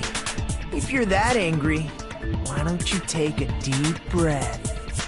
You sure like to piss us off. How about I shut your fucking mouth for you? Hey, it's okay if you guys fight, but I won't allow a burly brawl that might offend people. More importantly, can you hurry up and decide who's the blackened already? Time runs out when I get bored. I'm sorry. Fine, I get it. You're telling me to pass the torch, right? Pass the torch? We're going to ask the real killer, not an imposter like me, to show themselves. You're obviously the killer, right? If you think I am, I really don't mind. Whatever conclusion you ultimates arrive at, I will accept it, no matter what it is. So, you're telling me to call out the real killer. Even though I really don't want to condemn that person, but there's no other way, right? The person who used the hallway's fire door as cover and used the portable stove to move in the dark, and snuck under the floorboards to stab Byakuya to death using the glowing paint as a mark. So, the only killer I can think of is you, and only you.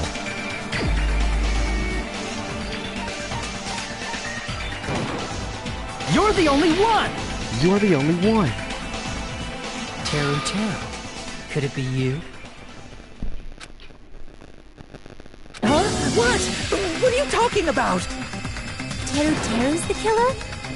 Is that true? What are you talking about? There's no way! Of course, that's simply my assumption. So if you have an objection, please speak freely.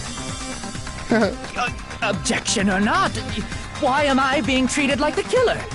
Because the portable stove used in the murder came from the kitchen. The kitchen. That's it? That's the only reason you're treating me like a killer? Isn't that a little drastic? You're cruel. Cruel. Too cruel. Teru. That attitude is so not like you. For the ultimate cook to get so upset. Call me chef. Call me chef. If you fall to aspersions like this, who will be there to support the future of the culinary arts? The future of the culinary arts? That's right.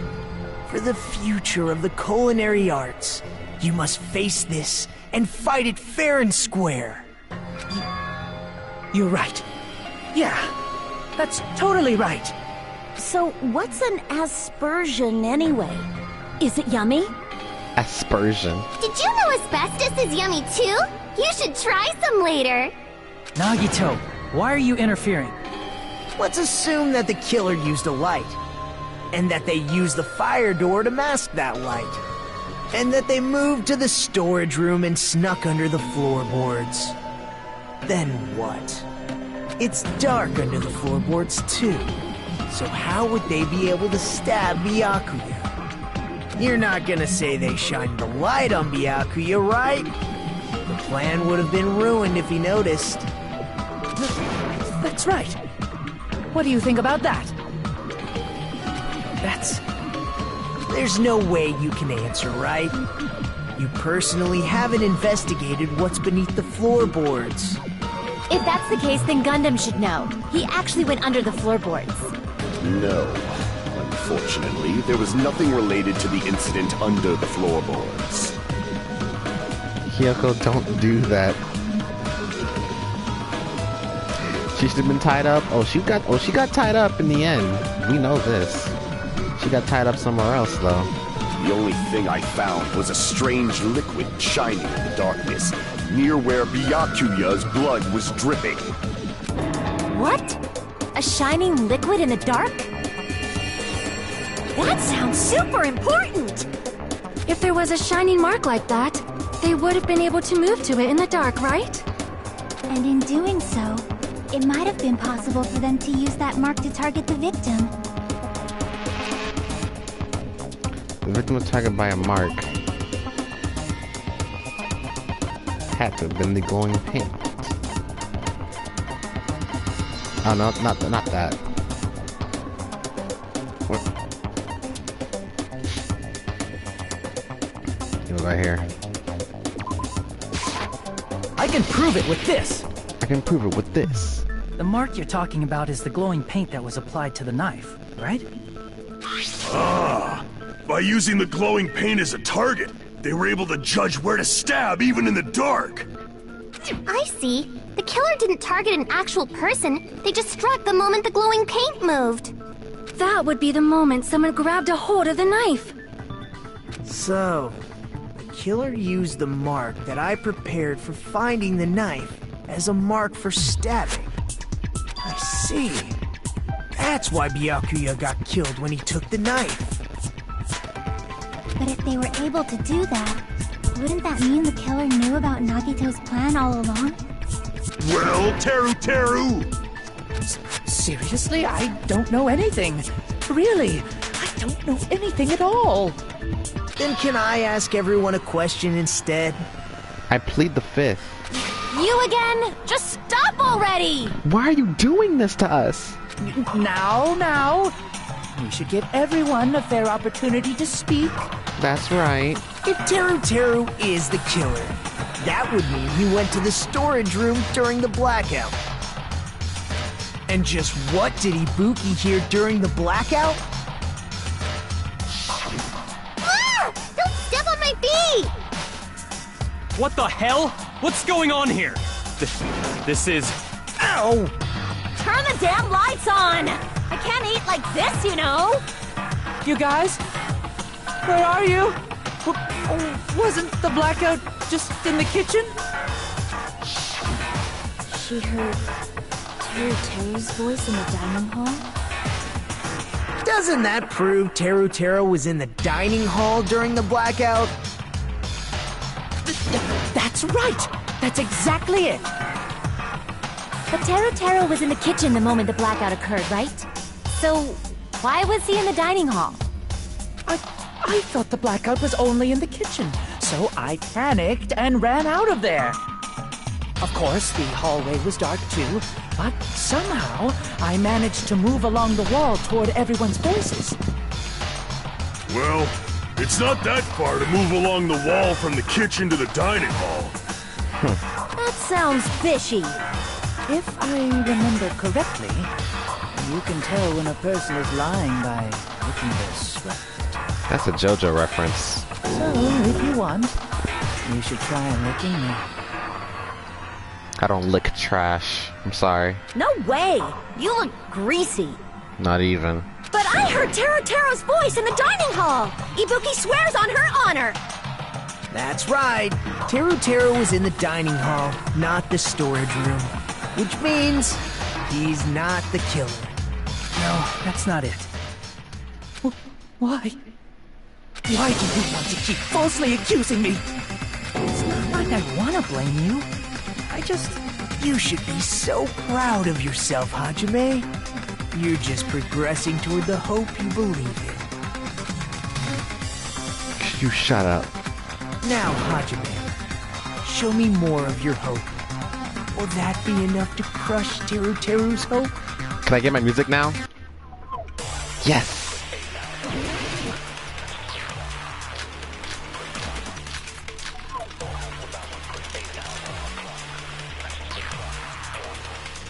Let me ask you again. Did you go to the storage room during the blackout? There's no way I went to the storage room. I was somewhere totally different.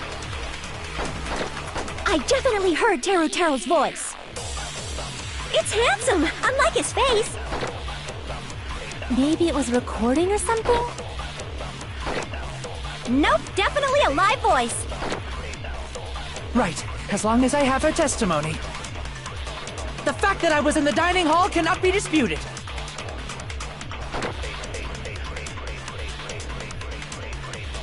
There's definitely a contradiction hidden within those remarks. I need to find it. God, I love this music. Let me ask you again. Did you go to the storage room during the blackout? There's no way I was somewhere totally... I definitely heard. It's handsome. Maybe it was recording or something? Nope, definitely a live voice. Right, as long as I have her testimony. The fact that I was in the dining hall cannot be disputed. I'll shoot through that contradiction.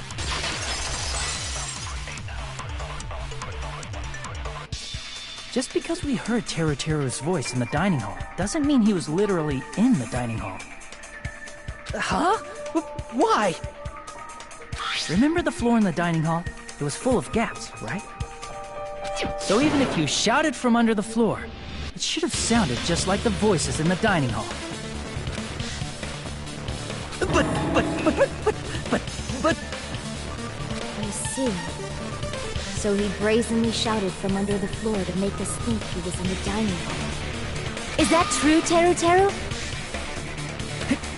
Hold on a second. Can you explain this, Teru? Hang on, give me a second. Important messages.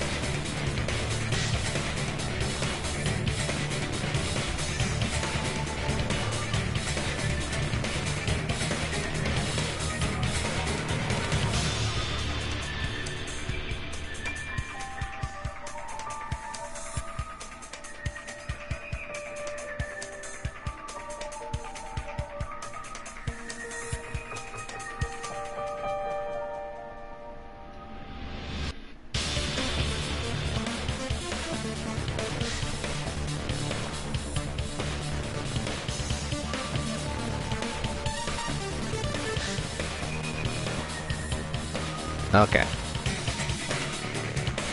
I told you to wait a sec, ain't I? Ain't I?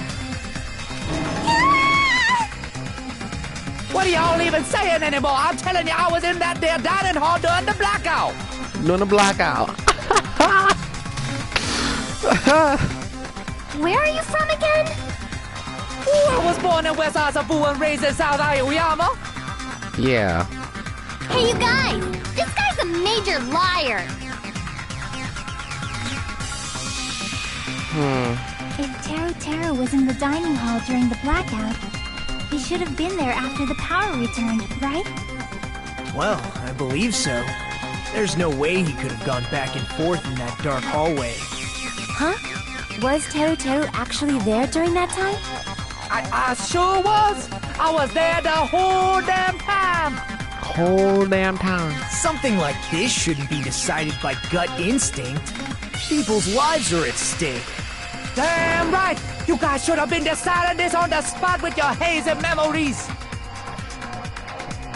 And you're a major roach. Indeed she is. Screw Hyoko. His accent is getting even worse! He's definitely lying! However, I am not sure. I believe that he was there, and I believe that he was not there. Come on now, he was there during the blackout. Y'all know this. No! Is there any way we can decide?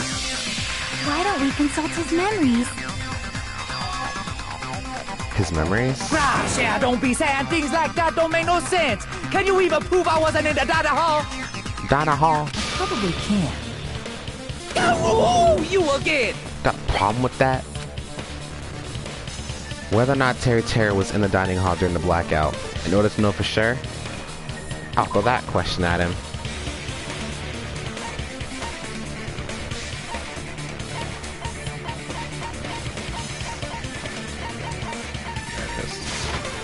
I can prove it with this.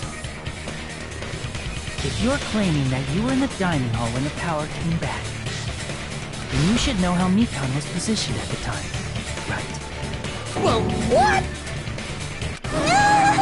Don't make me remember. It's so embarrassing. No, this is a very important question.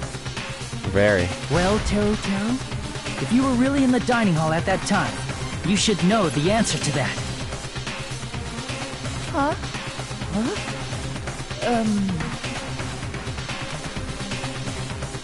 It was a pretty clever way of tripping. There's no way you'd forget about it so easily. I wouldn't either, boss. I'm sorry. I'm so sorry. I showed you something so unsightly. You showed me something beautiful.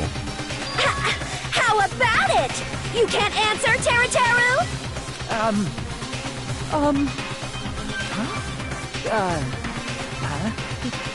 That's weird. Just slipped from my mind.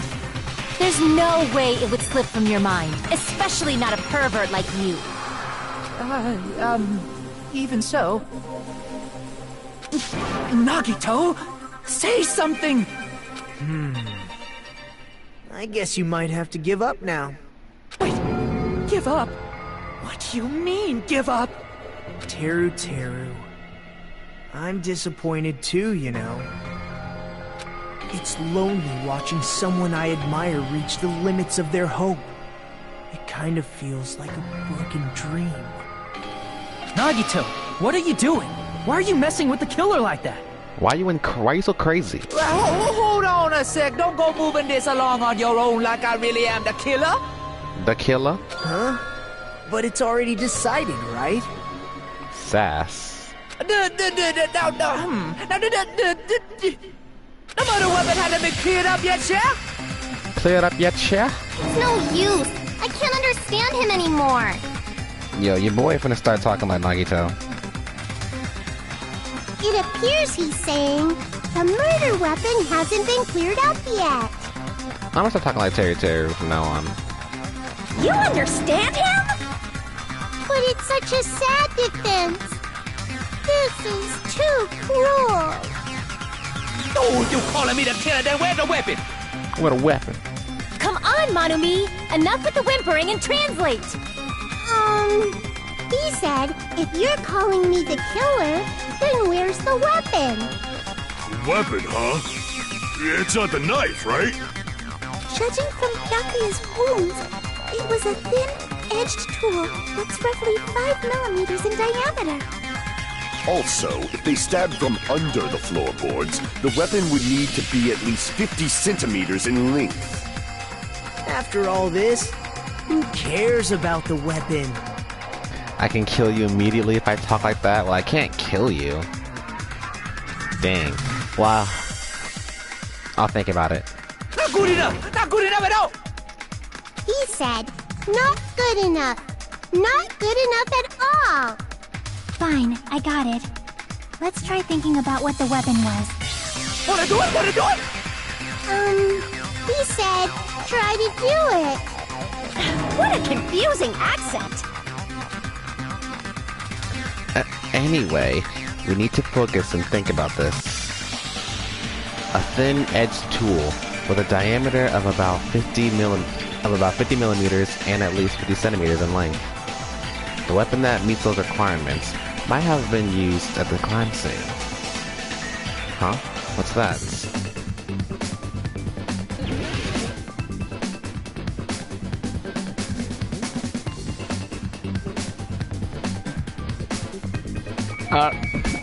Stop. Get it. No. Damn it. Damn. Getting every letter in the alphabet, but an O. There it is.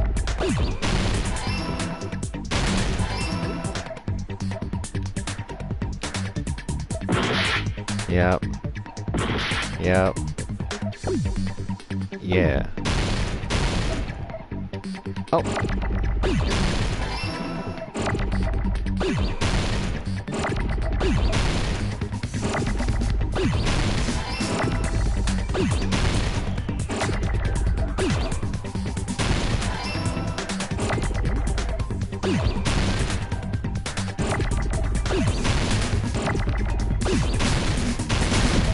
come on. I hate this. It never gives me what I want. There it is.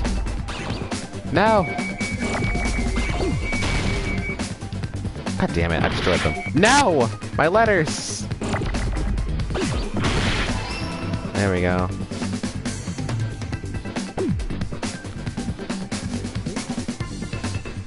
Ooh. That was gonna be nasty.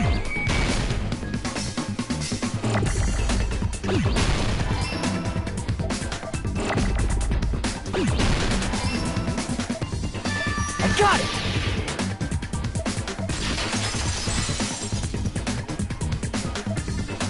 That's it! The weapon must be the iron skewer! Huh? The iron skewer? Before the party, as Byakuya was confiscating all the dangerous items, he spoke to Teru.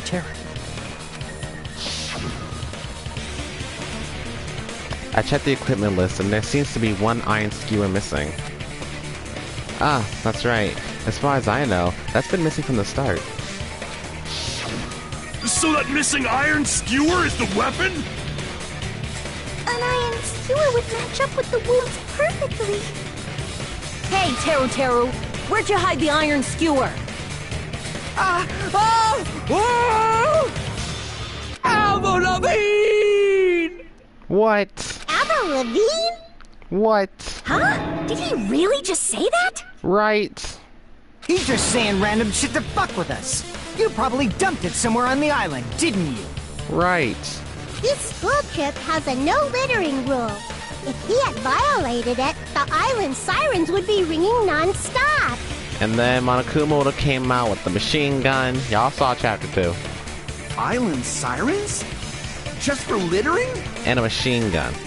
Also, I was on guard duty, and I never once saw Teru leave the old building. Like, Monokuma came out strapped. Which means he obviously hid it somewhere in the old building. It's probably the kitchen again, right? Teru, just man up and be straight with us. Oh! Oh! Oh! Oh! Whoa! Oh! Oh! Oh! Oh! Whoa! What the hell you even saying, you super cutter hick? What? He said, oh, what the hell are you even saying, you stupid country hick? Coming at me now? I guess we have no choice but to somehow find out for ourselves. If the iron skewer is the weapon, then hiding it in the kitchen would be the easiest way to slip it by. But Byakuya and I checked the kitchen pretty thoroughly before the party started. Which means was the weapon was already hidden somewhere. We couldn't find it.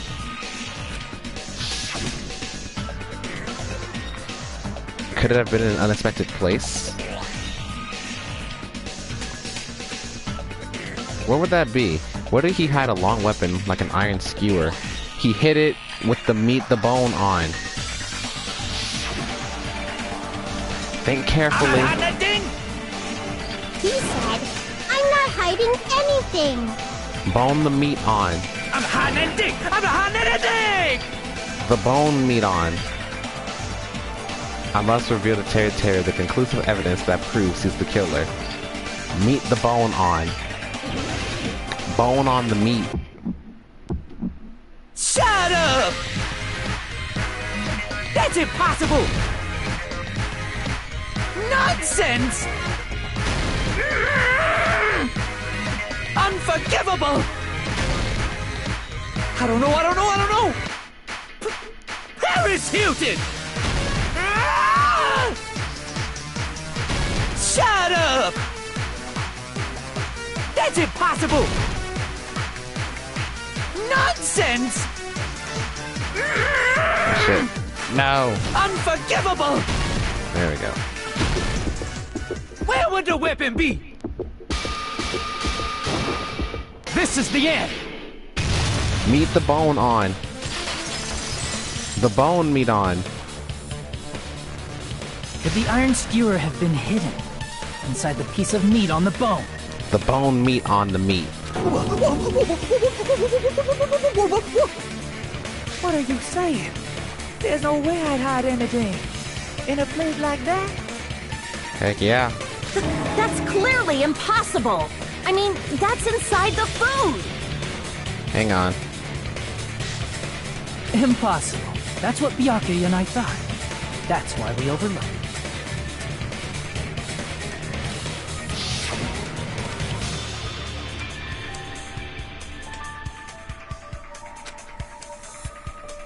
Oh crap, I didn't read that.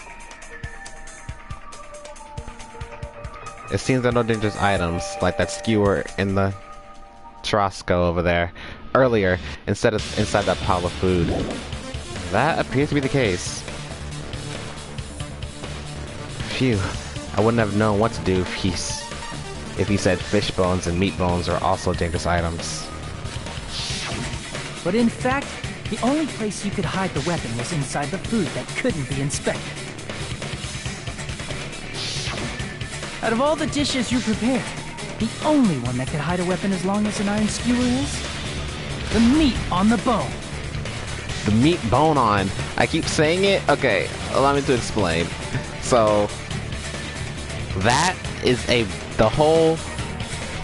little thing, that's a meme in the Dongan community. It's a big meme. I don't know where the meme stemmed from, but I think it came from a YouTuber named Nico B. Okay? Because he played Danganronpa 2, and during the first trial, he failed so many times because he couldn't get the sentence right. He said, "Is it the bone on the meat?" And then he put meat the bone on. He said, "Bone the meat on." He said, and then he was finally like, "Is it meat on the bone?" But he didn't type that in. He put "bone the meat on." He just kept messing up. So it became a big meme. What now? I'm using my right to remain silent. There's no way that exists here. We need to confirm this now! So if we eat that tasty-looking piece of meat and find the iron skewer inside, bullseye! All right. Monokuma or Monami, one of you hurry and bring over that piece of meat. 1 minute. Just give me 1 minute. I'll eat the whole thing! Wait, hold on a second. Time out, time out. Don't stop us now. What are you doing? Hurry up and bring it over! About that. Huh? Where did Monokuma go? I'm right here! I'm already eating it! He's already got the bone the meat on. A bear that eats meat! Wait, now that I think about it, that's pretty normal. Oh, what is this? So yummy! Got a kind all excited. Damn it! That's my meat! I've never eaten anything like it in my entire life! The taste brings me back to my days in the wild.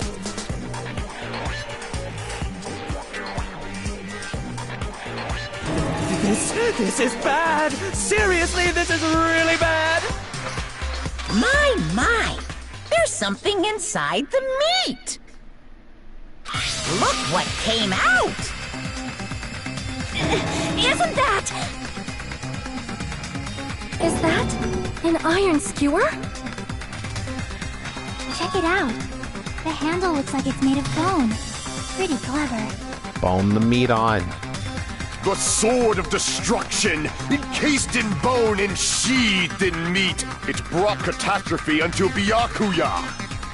I'm gonna start saying that. That's the new thing. The bone of catastrophe. As expected of Teru Teru.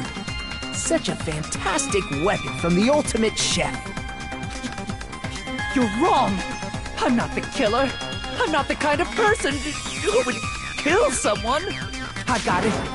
You all set me up. You guys set me up so you could blame this on me.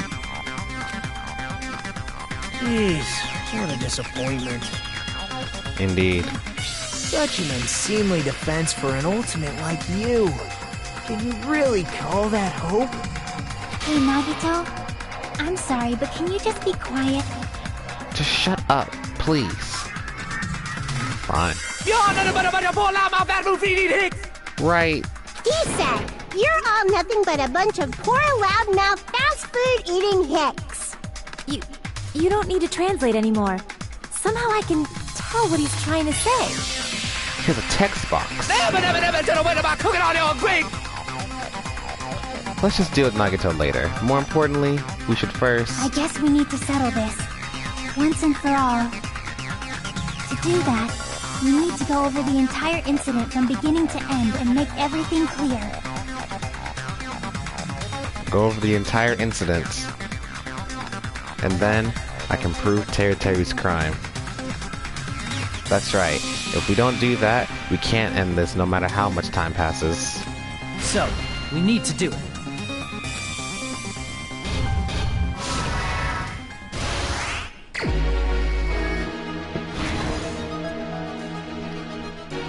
Everyone at the party is...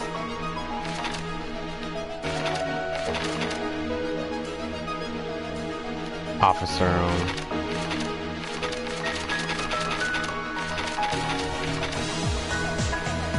What did the killer do after exiting into the dark hall? Barring the tablecloth.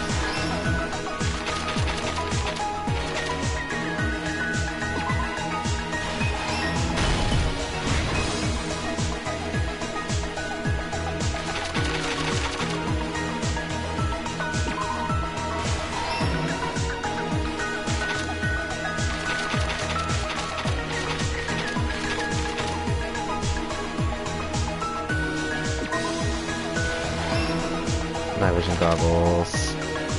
Office room, the blackout occurred. Storage room. This thing. This thing goes in one of these. Yeah. I know my shit.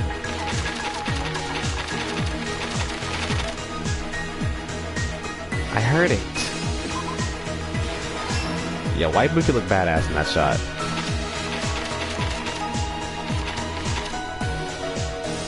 Blackout. Irons turned on. No.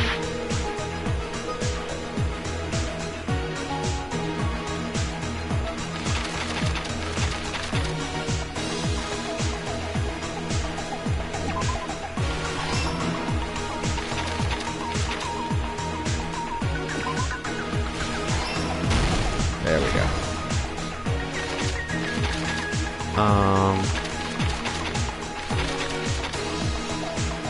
Switched on. Set 11:30. There we go. That goes there. Who did Byakuya see? The killer turned the light. Here's everything that happened in this case. Let's see. Let's try going over the whole incident, beginning with right after the party started. Byakuya had us gather in the dining hall of the old building near the hotel. He was extra cautious about a murder occurring that night because of a threatening letter he received. Therefore, he decided to throw a party so he could monitor us.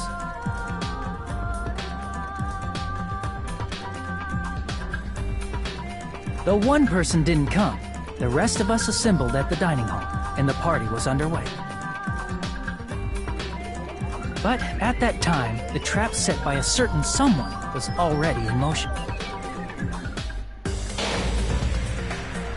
They plugged 3 irons into the outlets in the storage room, which nearly capped the power usage.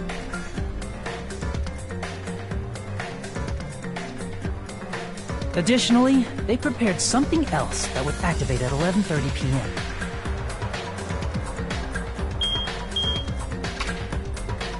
The air conditioners in the office and dining hall. They had already set the timers for these. Thanks to the irons maxing out the power usage, the breaker was tripped when the air conditioners kicked on.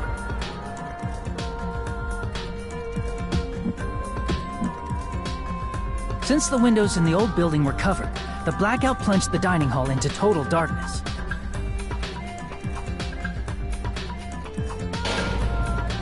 But when that happened, Byakuya took out a specific item that he brought in his case. That item was the night vision goggles. Byakuya was so concerned about a murder occurring that he brought a variety of security equipment with him. When he put on his night vision goggles, Byakuya witnessed a certain someone making a suspicious move.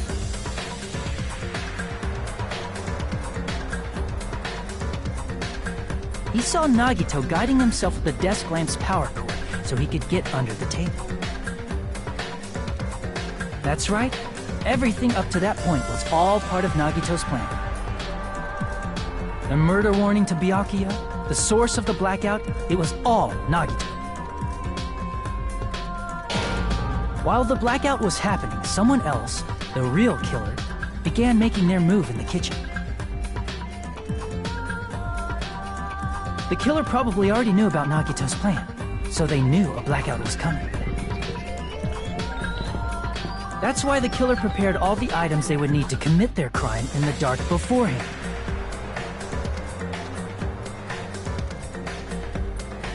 They needed a light source, which was provided by the portable stove in the kitchen. They needed a weapon, too.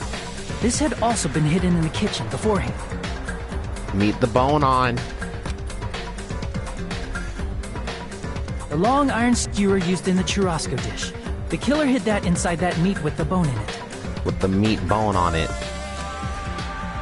With the weapon and portable stove in hand, the killer stepped out into the hallway. First, they closed the fire door in the hallway so their light source wouldn't peek toward the dining hall. Then, guided by the light, the killer headed toward the storage room and grabbed a specific item. That's right, a tablecloth to block the blood splatter. With this, the killer finished their preparations and snuck under the floorboards through the secret passage. They probably turned off the portable cooking stove at that point, or left it near the entrance of the door. The floor in the dining hall is full of gaps, so there's no way they could have safely held a light source.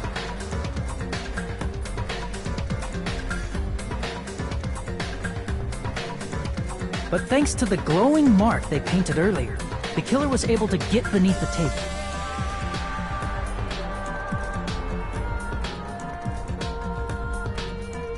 Under the table, Byakuya found the knife that had been hidden there.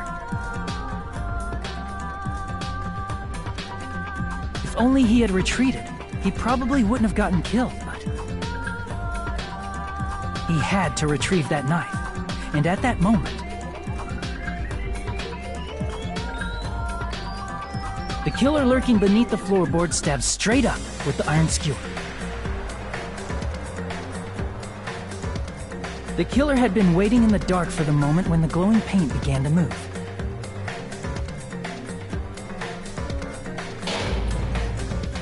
After they murdered Byakuya, the killer purposefully shouted from beneath the floorboards to make it seem like they were still in the dining hall. Afterward, they came out from underneath the floorboards and rushed back to the kitchen.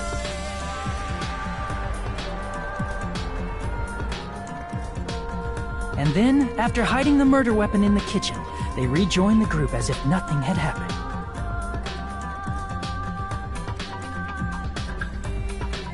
There's only one person who would have been able to commit this crime. Especially if that person is someone who'd think of an unexpected way to hide a weapon inside food. Meet the bone on it.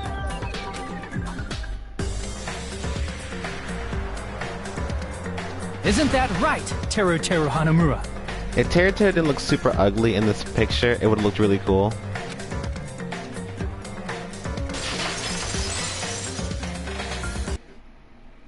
That's what happened.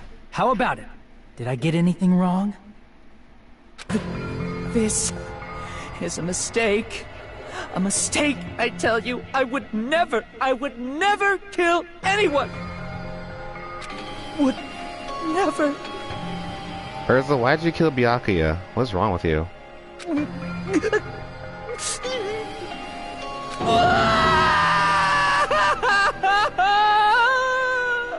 It seems this is the end. Seems we're done here.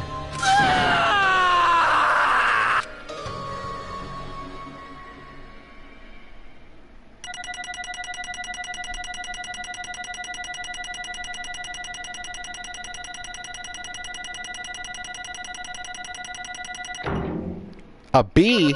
I am offended. What is the meaning of this? What segment was that? It looks like your argument has come to a close. I was truly offended. Oh well. Whoops! I lost control of my wild side for a second. Was that a side effect of the meat I just ate? Well, putting that aside, let's move along to the nerve-wracking voting time! Now then, please pull the lever in front of you and cast your vote! Oh, just a reminder, make triple sure you vote for someone. If you don't vote, I'm gonna eat you up just like that meat from earlier!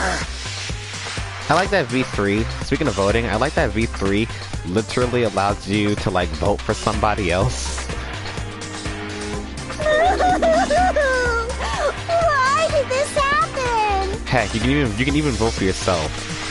Like, let's not forget that during the second trial, Kirumi voted for Suichi, and then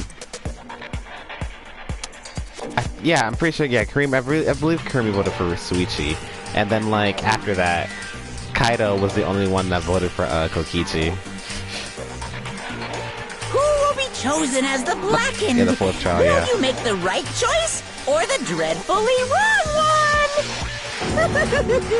Such heart-pounding excitement! I'm gonna replay V3 and vote for myself every time.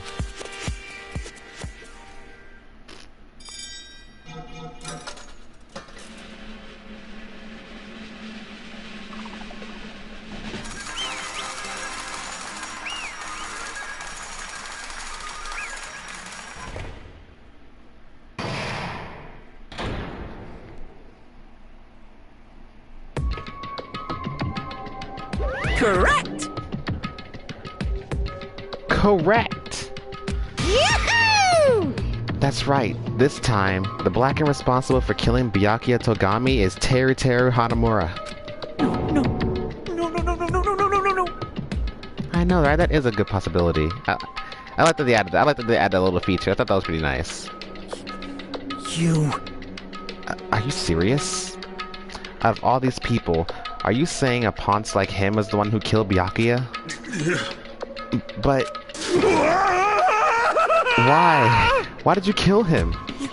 You've got it wrong. It was a mistake. I'm telling you, it was just a mistake. I was only trying to save you guys. Hey! I was only trying to stop Nagito from murdering one of you. Huh? Trying to stop? What do you mean? Don't look all innocent, Nagito. Punk it. I spent all morning in the old building preparing the dishes for the party, and then I heard a weird laughter near the dining hall, and when I peeked over there, I saw him.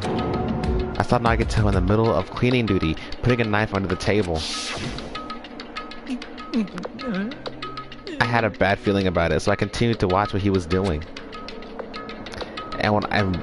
And I saw him place the irons he brought in the storage room and mess with the air conditioner timers. Plus, he was grinning, just grinning by himself the whole time. So I questioned him. When that happened, he... You caught me? Oh, I've been caught? True. That is true.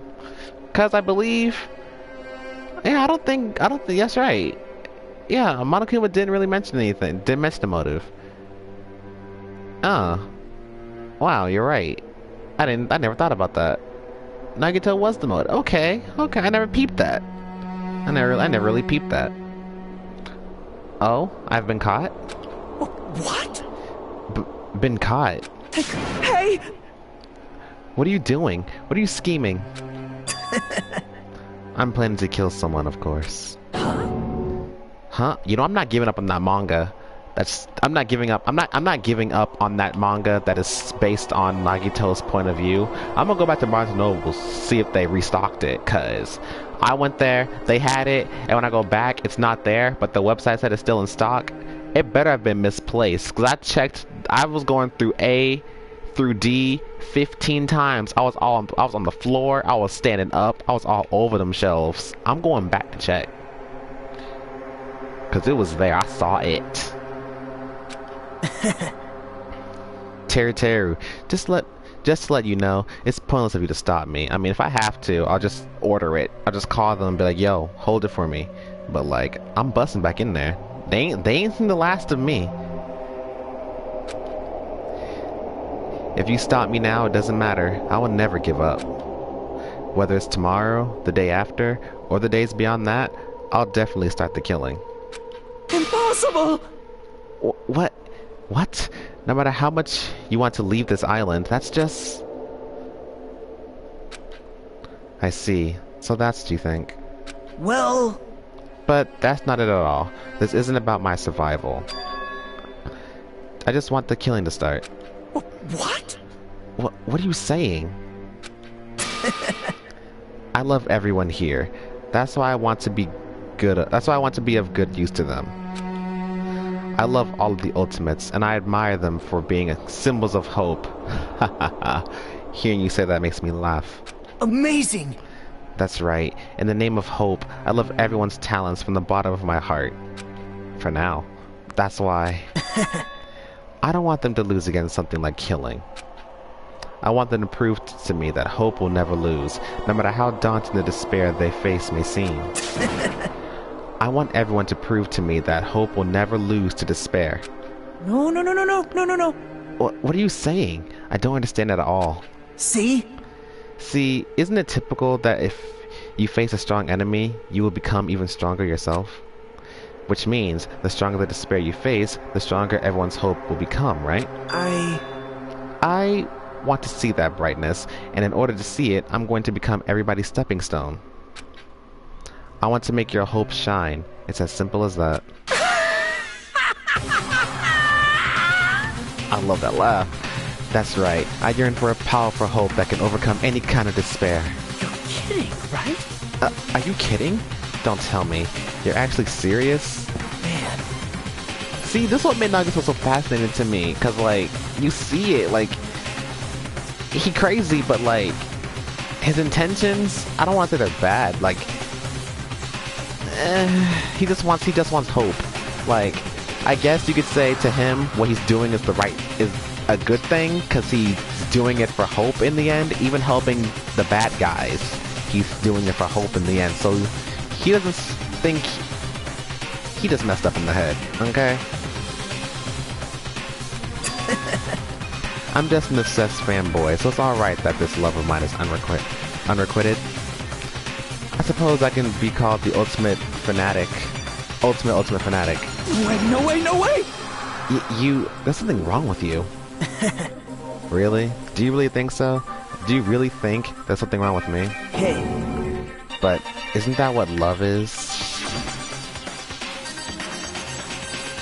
Nagito, what is the meaning of this?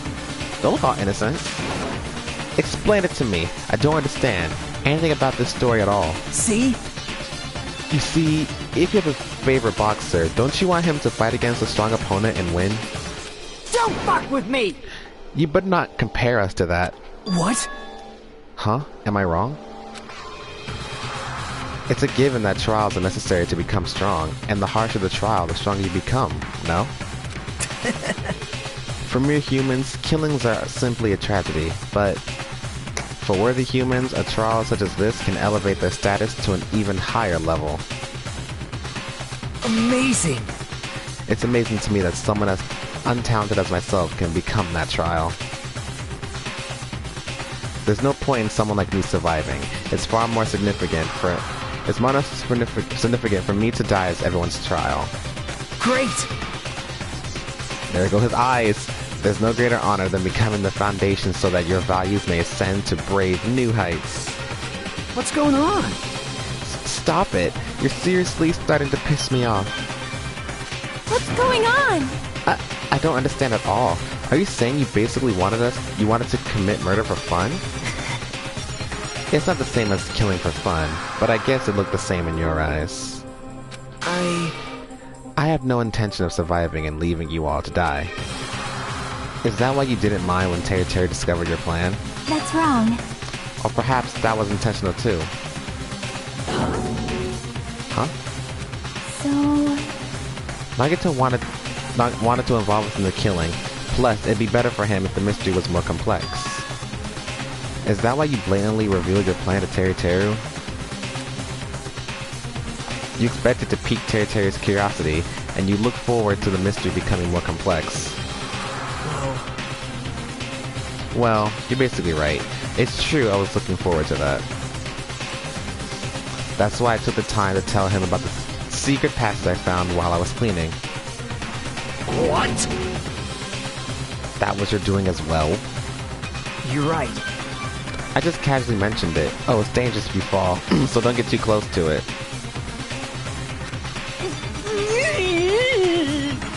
Poor boy. Hey! This dude, he's seriously batshit crazy. He's insane. That's right. That's why I tried to stop him, you know? However...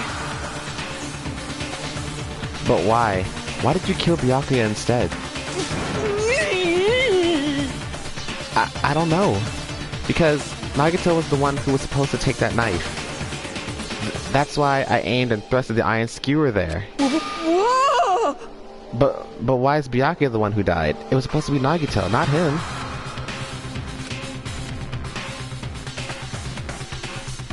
Byakuya probably had to stop Nagito from grabbing the knife.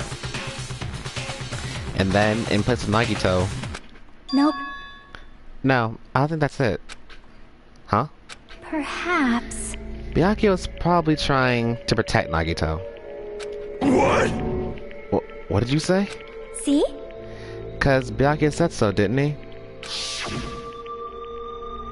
Don't worry, as long as I'm the leader, I won't let anyone become a victim. I will guide you all.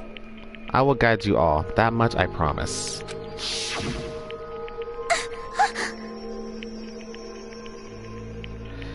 Could it be, in order to keep that promise?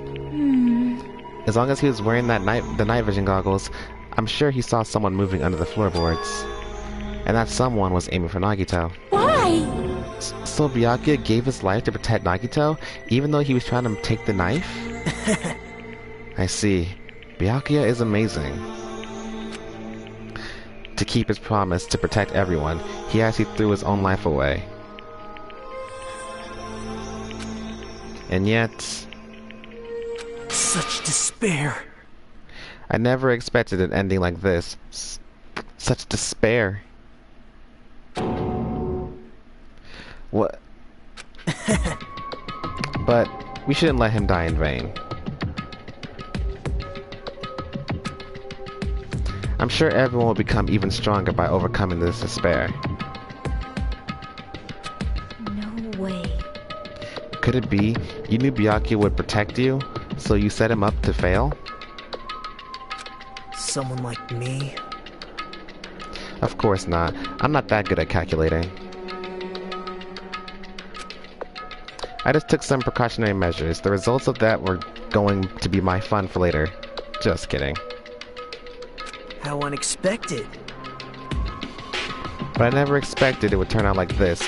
I never thought I'd be the one to survive.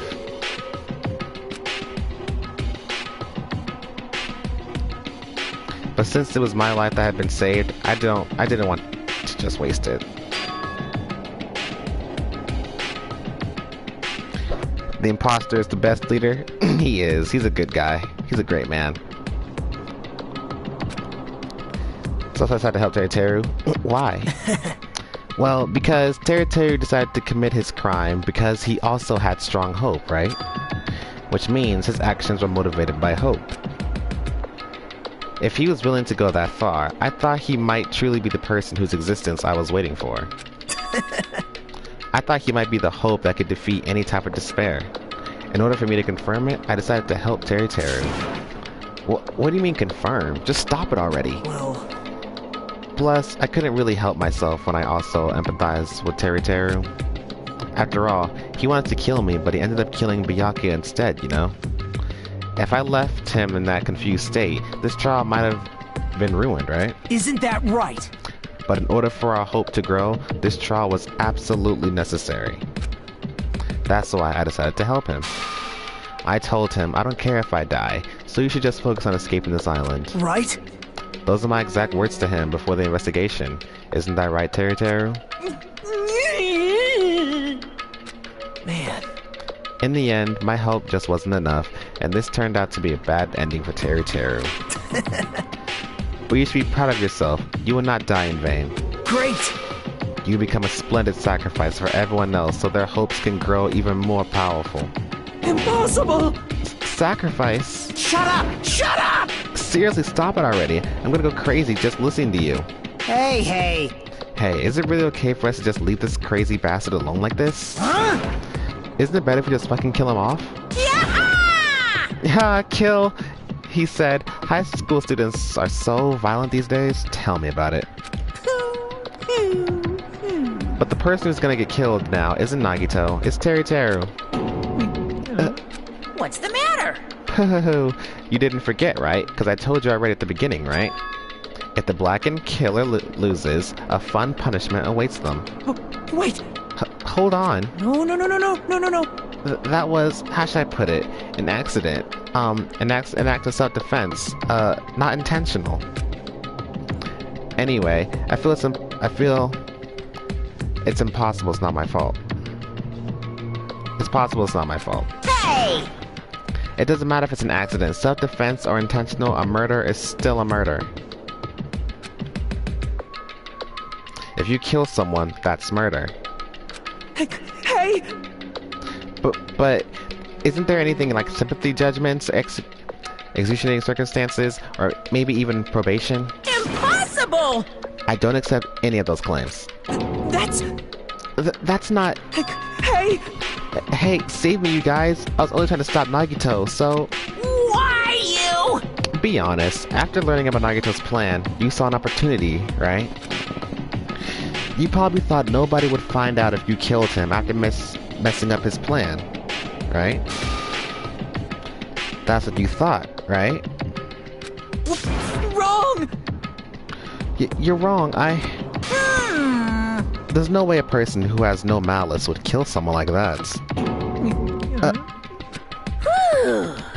In truth, you were just desperate to kill Nagito and willing to sacrifice everybody else to survive, right?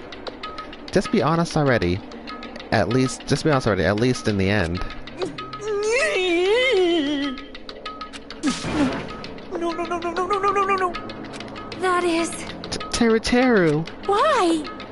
If only you didn't try to kill Nagito, Byakuya would still be alive. Answer me! Why did you try to commit murder? Answer me, Teru. I just wanted to go home. I needed to go back home no matter what! Because she's waiting for me. Mama is waiting for me at home. She's waiting all by herself for the day I graduate Hope Speak Academy and come home. Okay, I'm going now. When I come back, I think we should talk again about opening an Aoyama and Azabu location. Oh my, you're still talking about that? Oh, I'm serious. The Academy guarantees success for its graduates, right? So, I know it's gonna be difficult by yourself, but wait for me until then, okay? Yes, you're right. Then I'll just have to do my best to keep the Hanamura Diner from going out of business until then. Mom, you don't have to work so hard. What if you collapse again while I'm gone? I'll be fine. Moms are strong. I won't lose to some illness. I know that already. I know that already. I promised. I promised her I'd become a full-fledged cook and save the Hanamura diner. Mama is waiting for me to keep that promise.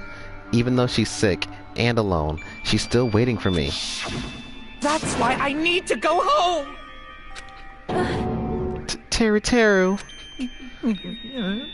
But if we were told our memories were stolen, and that several years have passed since our first day... Hey! Then what happened to the Hanamura diner? What happened to my mom who's still waiting for me? So you did believe what Monokuma said. Damn it! You were saying all along, it's okay, I'll never believe in something like this. So why? Wrong! I still don't believe it. There's no way I can believe it. It has to be a lie. That's why I wanted to go home! I wanted to go home and confirm it. I wanted to make sure it was all just a lie. I wanted to make sure that I still have a place to call home. Teru, you... I don't believe it. I don't believe it. It's not that Teru didn't believe it. He believed it more than anybody else here. That's why he kept denying it. Because he believed it, he needed to deny it. Damn it. If I only knew how he felt, something like this would have never happened. I wanted to confirm by any means necessary. I had to do something. That's when I heard Nagito's plan. I found out he was going to kill someone if I left him alone. That's why... Fine. So, you wanted the first kill? I'm sorry. I'm sorry, you guys. It doesn't mean I want to sacrifice any of you, but it was the only thing I could do. And I ended up killing Byakuya instead of Nagito. I see. I think I'm the one who went crazy. Teru. I see. Interesting, but as far as motives to kill are concerned, wanting to see your mom is boring. What? So... Yahoo! It seems there's no point in basking in the afterglow, so let's hurry up and begin the punishment. You can't! No, you can't! Jeez! Get out of my way! Well now. There. Now that the annoying little sister has been dealt with, let's get back to business. Wait! Hold on a sec. I'm not asking for forgiveness anymore, but at least... Now then, I've prepared a very special punishment! I prepared a special punishment for Teru Hanamura, the ultimate cook. Hey! Call me chef. No, wait, that's not what I... Please! Please tell me at least, what happened to the Hanamura diner, to Mama? Let's give it everything we've got! It's punishment time! Lies! I won't believe this! I won't believe it. Mama! Poor dude.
If I had to put like from the first 3 games, if I had to put first executions on a list of which one was better, I'd say Leon's execution will always be, for me, Leon's execution is like really brutal. But I don't want to put in. I want to put in second place. You know what? Kaide's when it comes to the first culprits from all 3 games, it's Kaide, Leon. Yeah, I'll say it's Kaide, Leon, and then Terrors. Yeah! Whew.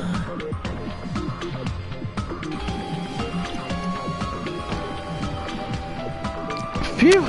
The adrenaline is rushing through me. Teru! Damn it!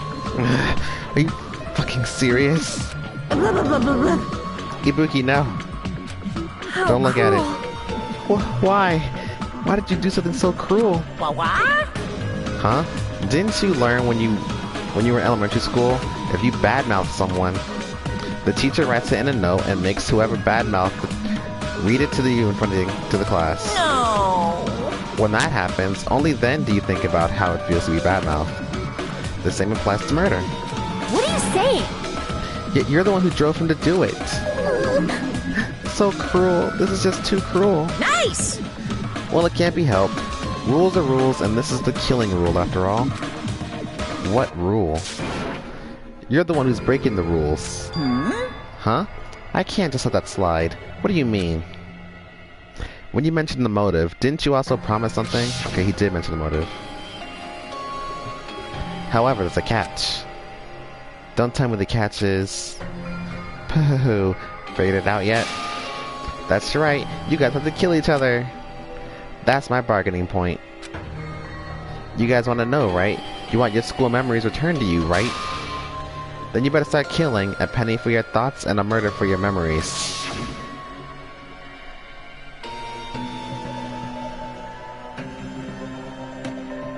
I know all are brutal, but if I had to like put them on a level of brutal, I'd have to put...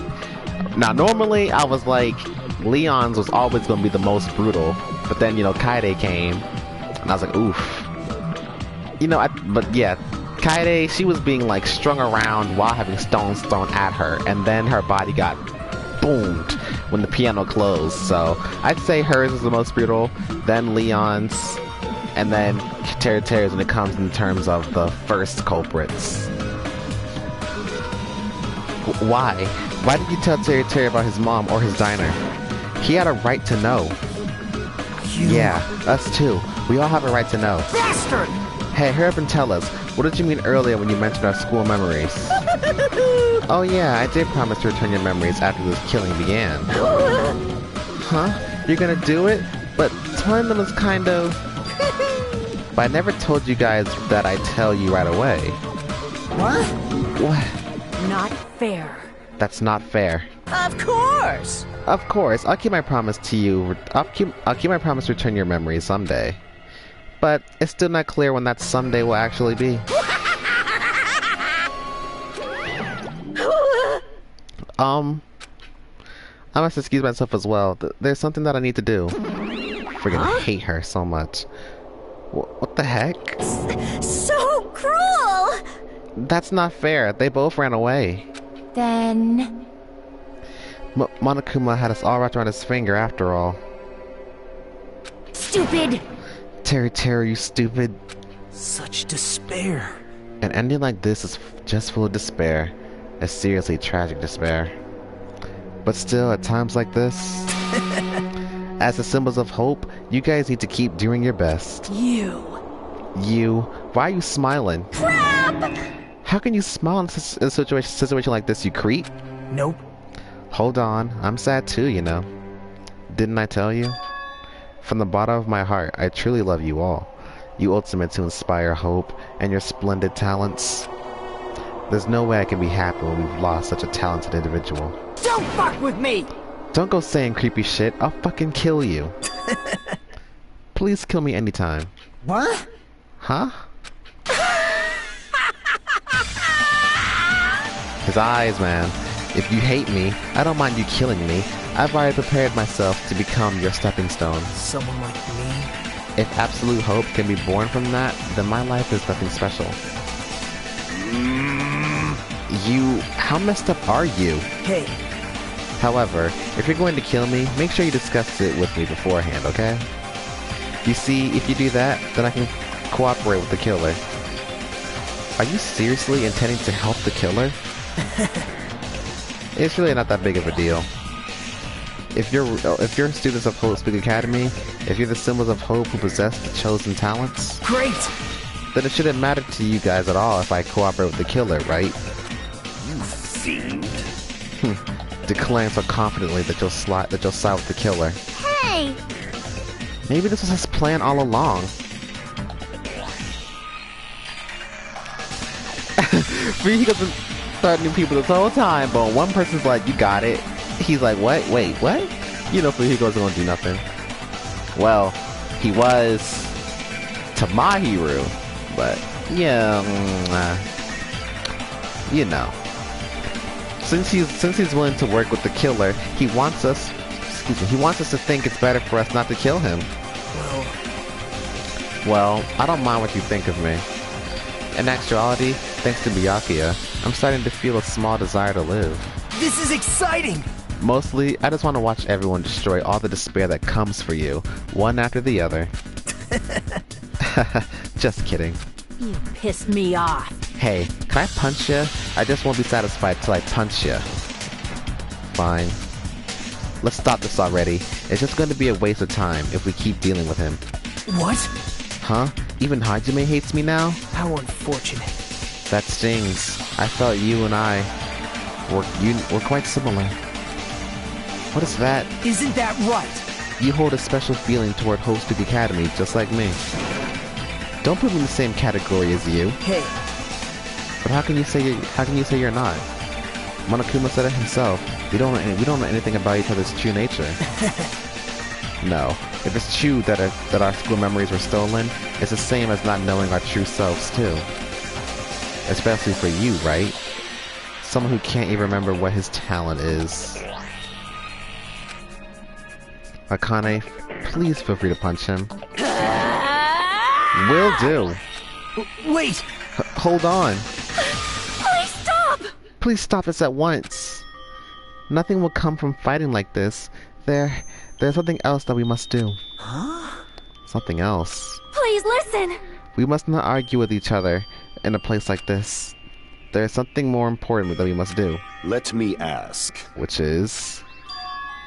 do our best. You fiend. Well?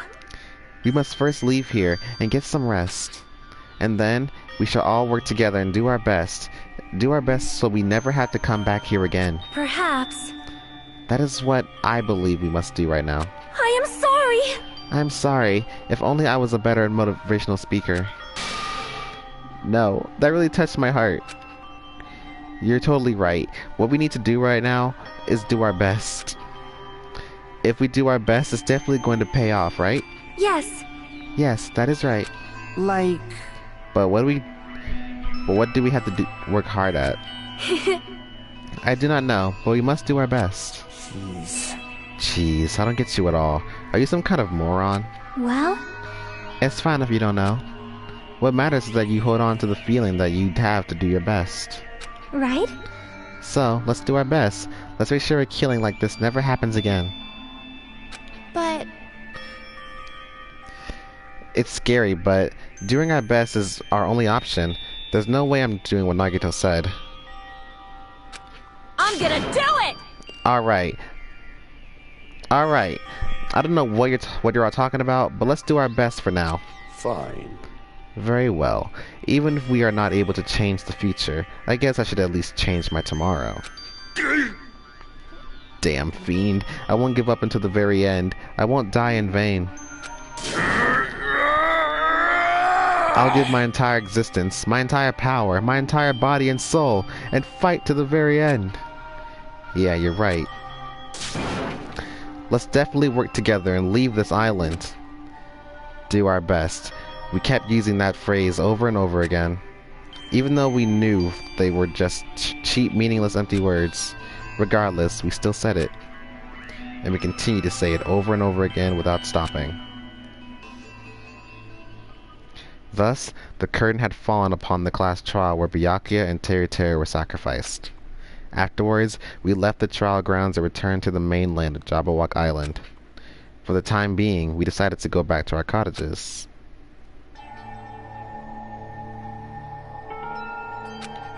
After experiencing something like that, there's no way I could fall asleep. I gave up. I got out of bed and began walking around the hotel grounds for no real reason. After not doing much of anything, I dully looked up at the sky. And there, just like before, there it was, the night sky brimming with stars. Stars that looked they were just about to fall into my hands like fluttering snow. As I looked up at such a beautiful night sky, I can go anywhere. That thought crossed my mind for some reason. The sky is connected to anywhere, even to my daily life. That's why I might be able to go home. That's right, I'm definitely going to go home. That's when it happened. As I stared up at the night sky, I felt a strange convergence of sensation. And then, while I continued to stare at the night sky, I felt my entire body stiffen with that sensation. Isn't this... Is someone watching me?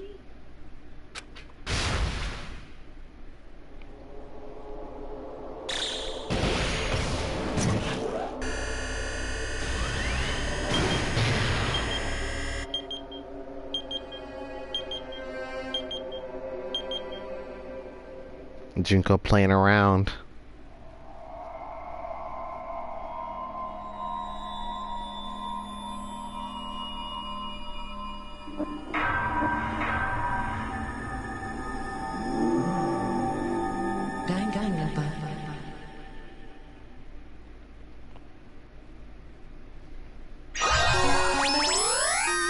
Got stuff again.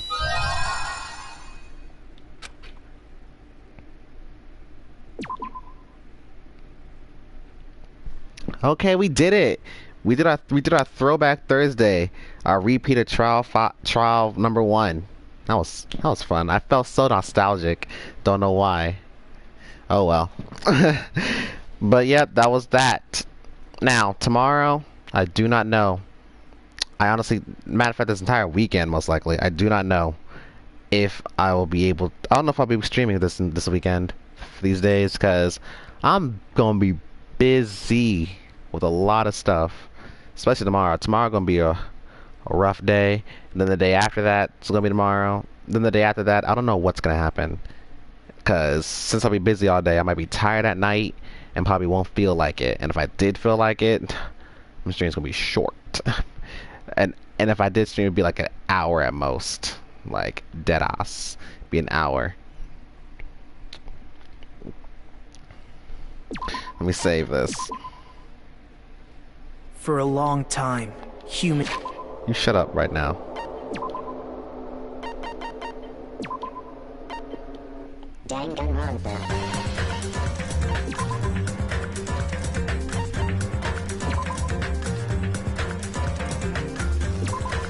By those.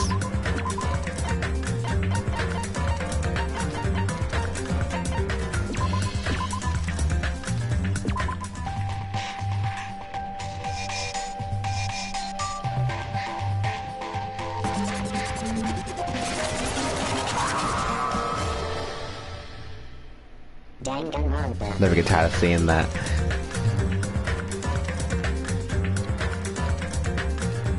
Yeah, we still are. We still are. We have a... Like, we're pretty much figuring out what we're gonna do with some of our stuff. That's all we're doing. Like, we have, like, most of the house is packed up. But, you know, when you have a lot of stuff in your house, like, moving ain't easy. Like, you think you're getting close to being done, but then you realize, oh, God, we're not close to being done. But, by the end of this month, we'll definitely be out of this house. Like, by the time March hits, I won't be in this house anymore. But, yeah, we're gonna be doing all that this week. Since we have this long weekend, we're taking advantage of it. So I probably won't stream. I'll let you know. I always let you know if I'm gonna do it or not. If I do it, they'd be short. I probably wouldn't, cause I'd be really tired. Like, that's funny. But I'll keep you updated on stuff. I'll keep you updated on what I do and what I don't do.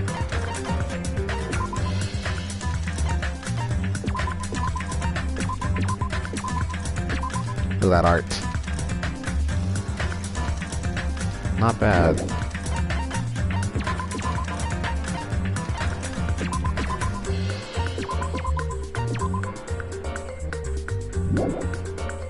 Cool. But with all that good stuff being said,